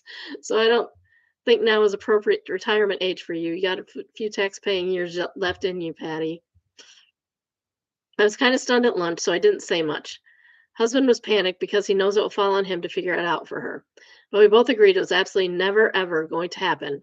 It's amazing how you've been with someone so long, you can convey an entire message with nothing but a glance. Husband told her flatly, Mom, you cannot live with us. We like our life as it is, and we don't think it's a good idea to be sharing our. And then, as I'm cue, she starts crying uncontrollably, loud, heaving sobs. Of course she did. LOL, whatever, bro. Keep your crocodile tears away from my club sandwich. It's got 3 slices of bread, so this is a celebration sandwich, and I'm not going to let you ruin a 3-slice day for me. And then she says the unforgivable thing. If your wife was a real woman, I wouldn't have to live on the streets in my old age. Okay, I'm gonna need a 4 slice of bread. Oh, this irritates me so bad. I have 3 kids, but having kids does not make you a female. Does not make you a woman. Just being a woman makes you a woman. You don't have to have kids for that. You just turned my happy sandwich into a sad sandwich. Ouch. I'm a real woman. Wang you. That statement really hurt my feelings for some reason. Usually when she talks, I just let the words roll right past me, but this was an act of war. Patty, you can't just violate the Geneva Convention like that and expect no retaliation. Shrug. I keep eating my tiny triangles. Why do they always cut club sandwiches into tiny triangles? I was going to take a beat to address the horrific things she just said to me. I don't respond to attacks until I know when I can articulately stand up for myself, but the shock left me quite weak. So I'm thinking about how I'm going to respond because I can feel the tears well up in my eyes. And I know the next time I blink, I'll be crying. All of a sudden, I'm wearing my jacket, and now my arm is getting yanked, and now husband is throwing cash haphazardly onto the table. Oh, my tiny triangles. I wasn't done. And now I'm in the car. We never responded. I never said anything to defend myself. He shut my passenger side door, and I cried harder than I ever remember crying in a long time. I think I did that last year. I knew we were done. I cried because I was relieved. I really thought he'd choose to help her because she was his mother. I thought I was going to have to help retire her one day if I wanted to stay with him. But she did the unforgivable thing, and now we are both off the hook. Yay! Question mark, question mark, question mark, question mark, question mark. I don't know how she got to the airport, to be honest. Probably took a goober. I never thought about that before I started typing this story out. Good for you. Good for you, because you should not care. You should not care about this woman one iota.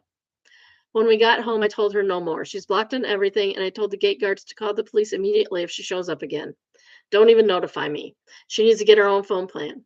Any trips to Arkansas, swear I'm guessing, will not be attended by me. All the money we're going to give her was going to stop.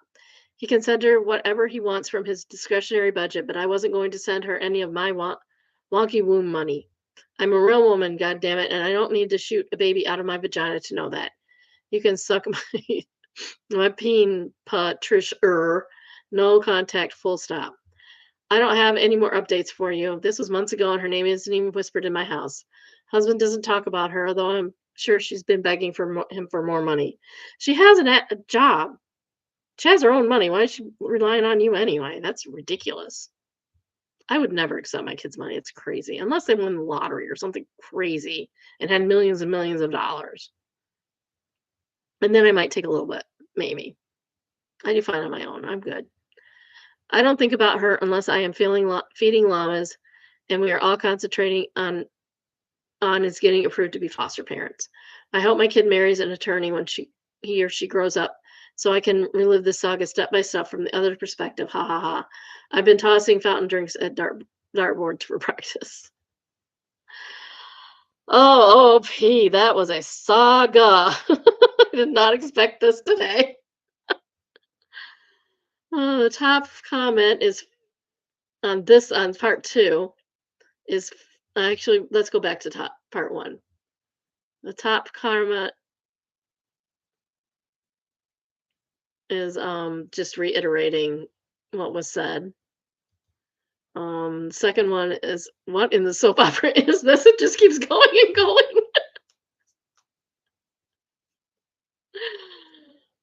41 flavors and then some says at least OP didn't tell us to buckle up. And this hyacinth girl says she didn't. She used every other worn out phrase in the book. I'm surprised that wasn't one of them. It seems like she was getting off thinking she was so witty. Patricia. This is from Just No Mother-in-Law before the purge and then the other purge. It's turned into a place to share dramatic, possibly a bit, mostly entirely fictional stories. And rather than support, commenters passing around virtual drinks by the poolside, feeding their drama llamas, which had names. It was a terrible place. Some people were posting genuine stories too.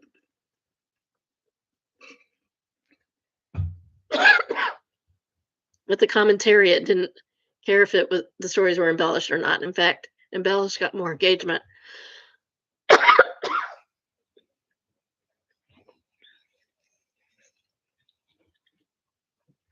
A very notoriously poster with a popular series called International House of Mother-in-Laws, which was supposedly about her father or father-in-law. I vaguely remember it was her father that was a serial monogamous, though.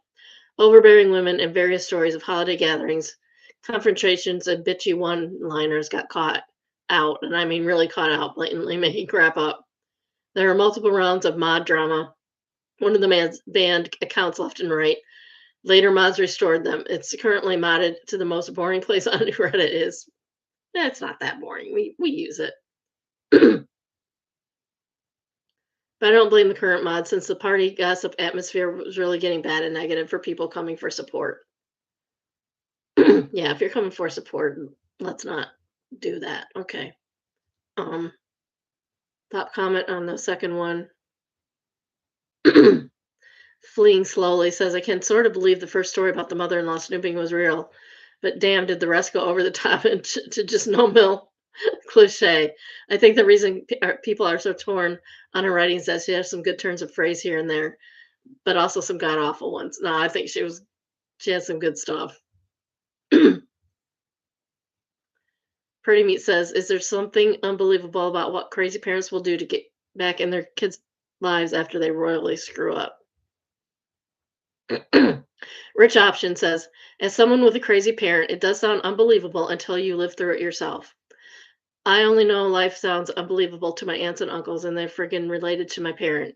Only when they saw it in action themselves did they believe it, and even then it was so unbelievable that after they passed, they could only offer me condolences, not one word of comfort, because they just realized they didn't know their sibling at all.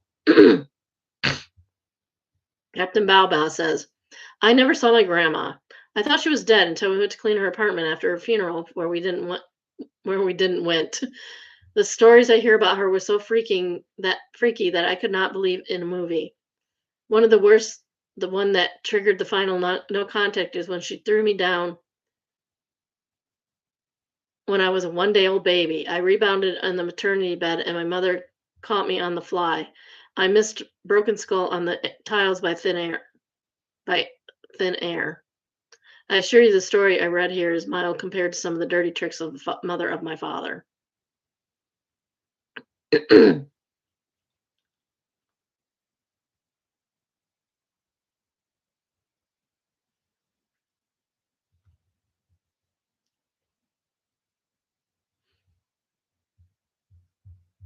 I don't know. I don't care if it's real or not. It was interesting. Next, we have mildly infuriating, and it says apparently the breakfast I made was embarrassing.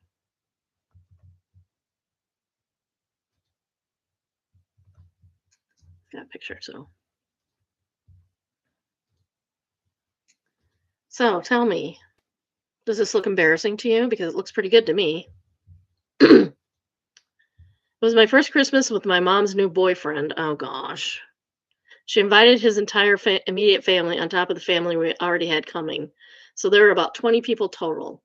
My mom woke me up at 6 a.m. and asked me to make breakfast about 30 minutes before everyone arrived because she needed to get ready. Well, that's rude. She also hadn't gone grocery shopping, so I had to work with whatever was in the fridge. I think you did pretty well. I genuinely did the best I could and spent the morning cooking and setting things up.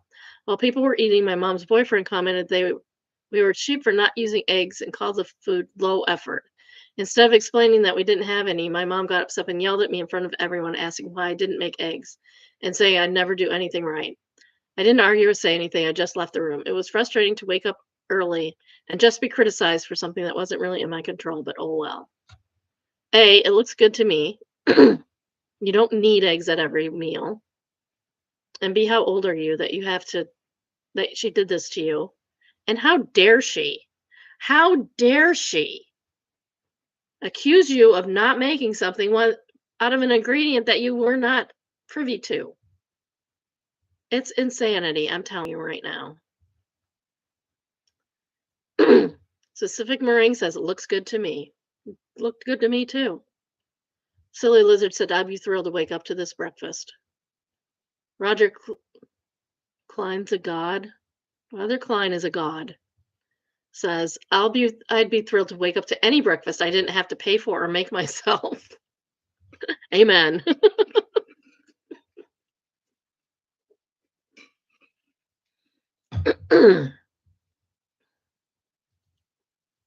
Objective Phrase says you did a great job with breakfast. Screw them. 100%. Now we have Wayne U. Karen. What would be an acceptable response to this email? Of course, we got to do. the thing.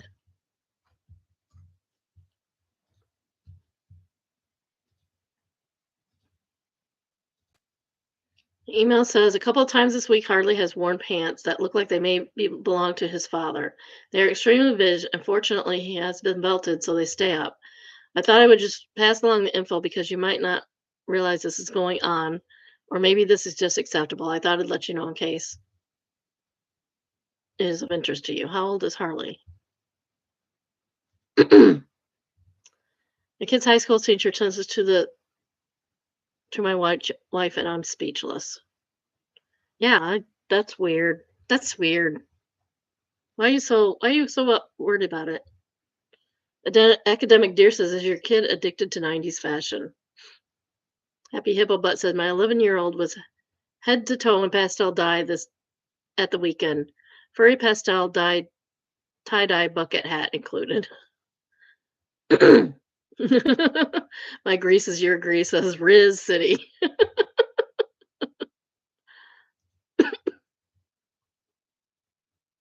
Horizons Reptile says J and CO jeans. And fill the pockets with canvas. Like, what's that?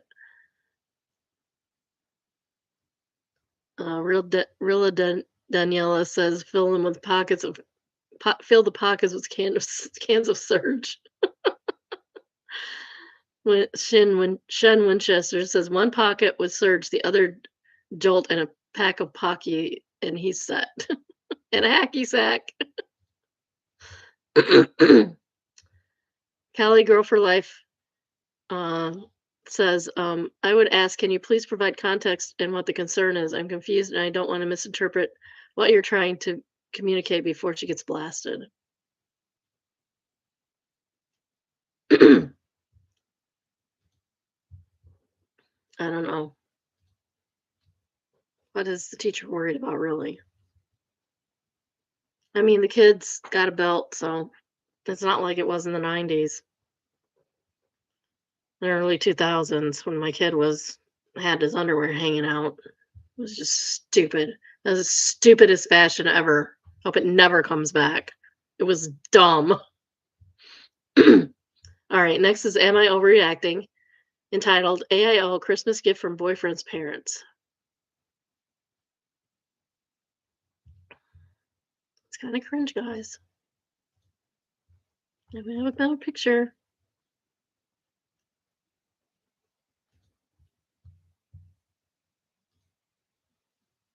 Oops.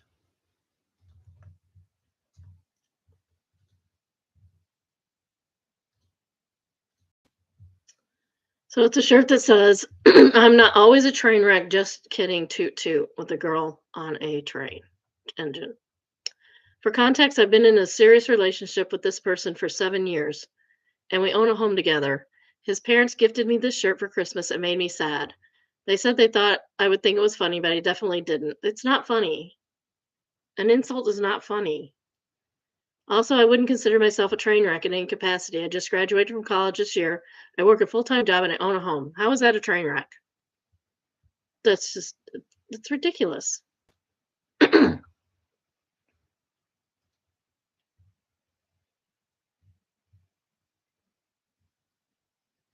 Pepper Popper says, I would find it funny from some people, upsetting from others. Only you know them well enough to know intent. Cold Corn Dog answered, some context about the relationship is needed. It could go over way on this one. No, I don't think it could. I think it's just mean-spirited. If I received this from my in-laws, I'd be angry. Context, my mother-in-law criticized me way too often to just be a jerk. More context. Last year I received a crappy rubber chicken game, while other married in-laws received sports tickets, tablets, and so on. Your mother-in-law doesn't like you. I'm sorry. Burn Specialist says, was this part of a group gag gifts everybody got? Is this consistent with their sense of humor? If you're demonstrably not a train wreck and you have a good relationship with them, maybe it was just a joke that landed poorly. I think we need more context. Can't wait to hear OP provided all the needed context with the 0 replies to all the questions. Karma farming at its finest. Yeah, I agree. She didn't answer any questions. So I don't know, but It seems mean-spirited to me. Server life, best I ever gotten in my life. And we have 2 pictures.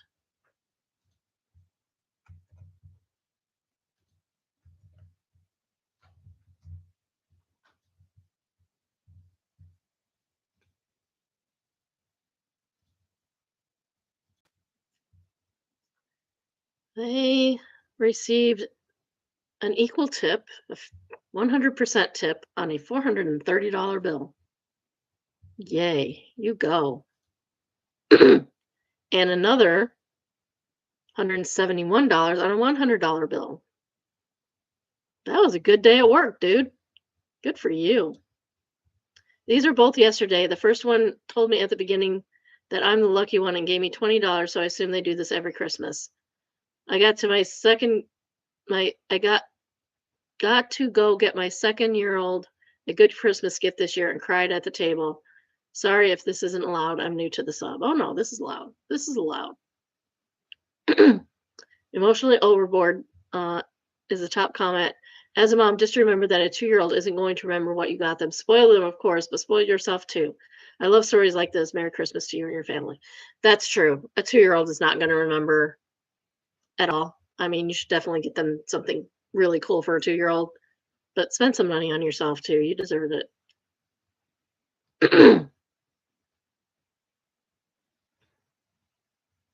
Someone else says they got nothing but Scrooges and they're ready for holiday season to be over. And now we have Best of Redditor updates. Like we haven't had enough of that. This is from Best of Redditor updates entitled, I think someone was playing with me. It was originally in Danish.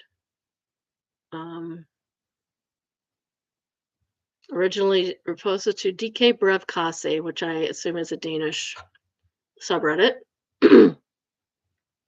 Original post January 6th. Why are we doing January 6th? Oh, 2025. Never mind. I don't know what year it is. Original post January 26, 2025. This is going to sound a little crazy, but I need some advice anyway. I want to start by saying that I've never had any problems with paranoia, delusions, or psychosis. I don't believe in ghosts or anything like that. I'm also 35 years old now, so it's unlikely that any of those type of mental issues would rise at a late date. Brain tumor. It's a brain tumor. That being said, I feel like I'm going crazy. I'm pretty sure someone moves small things in my apartment when I'm not home.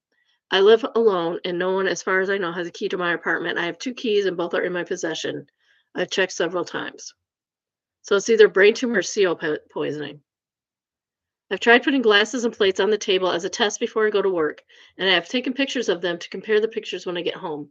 So far, I have been not successful in proving anything. The most obvious things I have noticed have moved are a plate I had breakfast on that day, moved maybe 30 centimeters from where I put it, candles that had moved from the center of the coffee table to the edge of the table, and a shampoo bottle that has moved from one shelf to another that I never used to store shampoo on. There are also several other things I've noticed, but they are very small things. Maybe, maybe not. Could be me now that I'm so aware of where everything is. My ex-boyfriend had the key to my apartment for many years before he broke up years ago. We didn't fall out. And he has a new girlfriend now, so I'm 99% sure it's not him. He also works in Copenhagen now several days a week, while I live in Jutland. I don't know how far those are apart. Should we find out?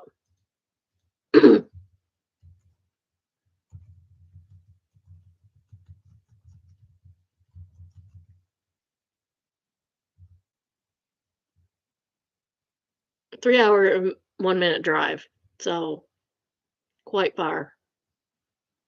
278 kilometers. Don't ask me how much that is in miles because I don't know.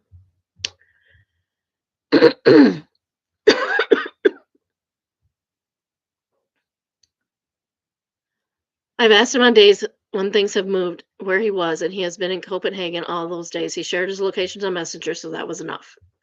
What would you do? I have no evidence of anything. In principle, I could have been sleepwalking or something and did not notice the change until I got back home from work. Occasionally, I sleepwalked as a child, but as far as I know, it happened to maybe 25 years.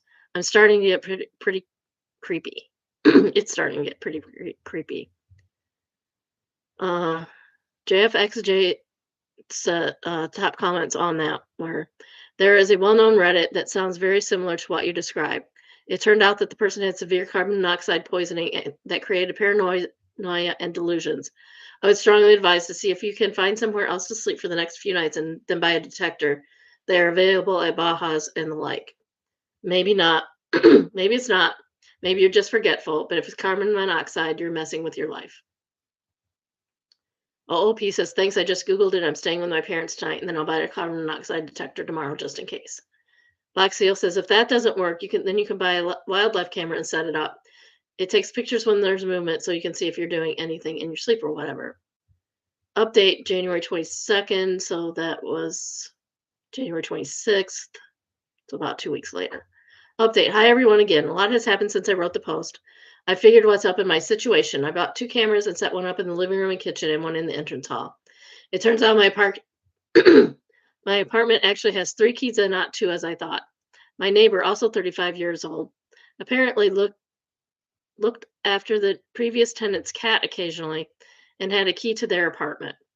She didn't return it after they moved in of what is now my apartment. We were pretty good friends to start with when I moved in, and she became more and more clingy to the extent that she would call up to 15 times a day and talk for over 4 hours in a total per day. That's a lot of time to give up to somebody.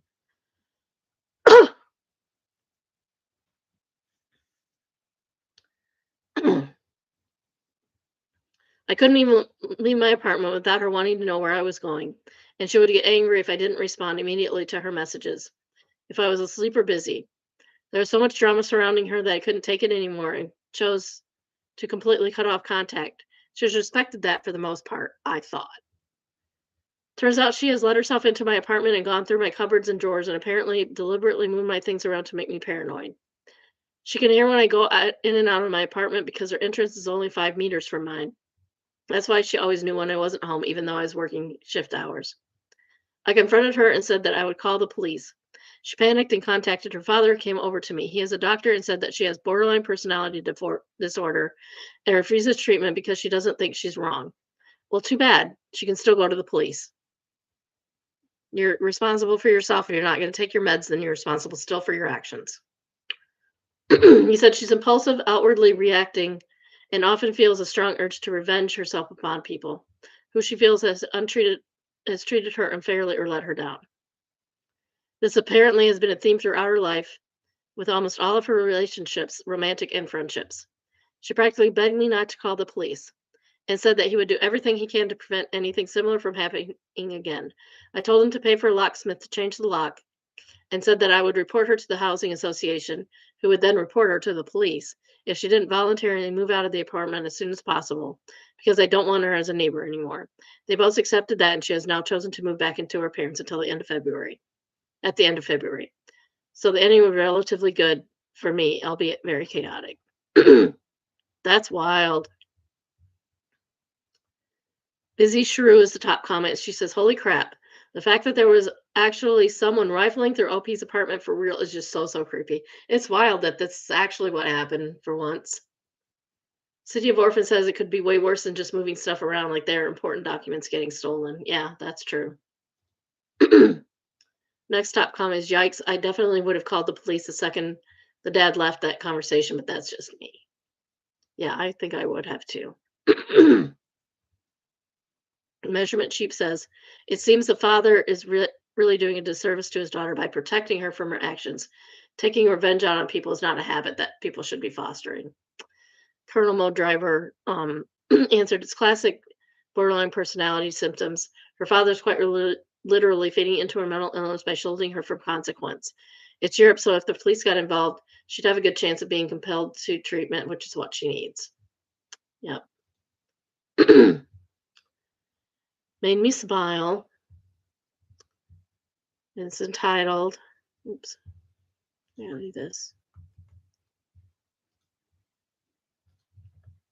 Yeah, that's not what I wanted to do.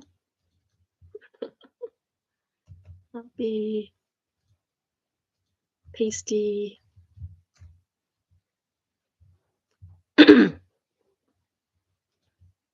Sherry. As a gay man, I was nervous to invite my boyfriend to my grandparents' house because of their traditional values. This was my grandpa's reply. My mom, I've told you already, but my boyfriend is coming to dinner tonight. Hope that's okay. Splendid. Can he arm wrestle? It's great. Good grandpa. Green flags for grandpa. You never can tell with the old folk. Upset researcher says, I notice when people get old, they either get bitter and angry at everything or they just kind of let go and go with the flow. Yeah. Eligible username says, when headstone becomes visible, most recently people realize all of this means nothing. The final question remains, do they want their final moments to be their faces stained with tears, not their own, or do they want to stare blankly at a sky?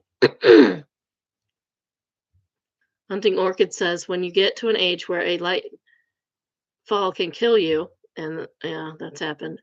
It's really worth being upset that your grandson is getting digged down.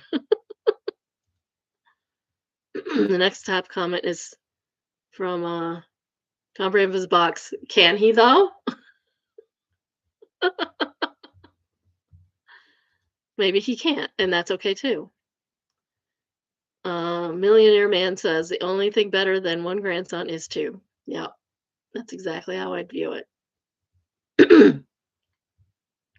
Chords of memory. My grandfather was a crotchety old racist bastard, but also a loving one. A few years back before he passed, when my mom told him that my brother's girlfriend was black and that he wasn't going to be visiting for the holidays, he told her, I might be a son of a bitch, but that's my grandson, and I won't say anything or do anything to ruin having a relationship with my grandson. If he loves her, I love her. Yeah, that's very racist, though. It's like, it's like she's one of the good ones. But I mean, at least he did it in honor of his grandfather. And maybe he'll change his mind. You never know. People can change. Even old crotchety men. Diabetic B answered, this weird how old people work. My grandpa, when his elder grandson came out as gay with a man who was more traditional Southern black man possible, immediately realized he was in a tight spot. Had said grandchild bring his boyfriend around before he made any judgment. Next thing you know, grandpa and the boyfriend are out back chopping wood and discussing what type of alcohol would make the best ice pop flavor. The two are still close to this day, and the boyfriend is the only person in the family who is allowed to use the family hatchet. See, people can change. And I hope they learned something by it. All right. That was long, y'all. That was a long haul today, but it was worth it. I think it was worth it. I hope you guys had fun. I had fun. So now I got to go do my first of the month stuff. So fun. All right. I will see you all next time. It'll be on Tuesday. I assume I had the boys on Monday. I haven't heard differently. Last week was weird. I forgot to tell you, I surprised my husband on Wednesday. Because we didn't have the boys on Monday, so he hasn't seen them in like 2.5 weeks because the week before she had to pick him up early. So so he texts me and goes, I'm going to Michael's on the way home. And I was like, don't go to Michael's, you need to come home. I didn't tell him why. I didn't even tell him that they were coming over ever. So he got home. He was really surprised. He thanked me. It's fun doing stuff like that for people. So we're all good. We're all good. So you all have a lovely weekend. Try and stay warm. It is freaking cold. What is it right now? 14 degrees. It's 14 degrees. It's 3 o'clock in the afternoon? 3 o'clock in the afternoon is 14 degrees. That's ridiculous. Stop it. And that's Fahrenheit, not Celsius. So, yeah. People that are in Celsius countries. Great system, by the way. Love it. It's cold. It's cold here. All right. Y'all have a good weekend. Take care of yourselves. Stay warm. Stay cozy. Don't get in any car accidents. There have been so many car accidents here. It's ridiculous. And in case you didn't know, when it gets cold like this, normally, If it's above, I think, like, 18 degrees, I can't remember um, the exact temperature, but at a certain temperature, stops working, or it will work during the day, but then it will freeze again at night. So you get really, really dangerous black ice freezing on the roads. So they don't like to use it under a certain degree. If it's gonna be under that degree during the night, they'll hesitate to use salt, um, unless they are sure that they can get the roads dry, uh, during the day, and then they'll salt them during the day, and they'll dry up, and they'll be dry. But if there's gonna be any precipitation, that won't work because the roads will get icy, icy, icy, like a skating rink icy. So we're at the thing now where they're either not icing them, not salting them at all, or they're using a combination of dirt and salt. And people are complaining about that. And it's like, guys, the dirt is fine. Use the sand. And they're also can't get deliveries because everybody's demanding salt right now. So deliveries are slow. You can only mine so much salt a day, even under Detroit.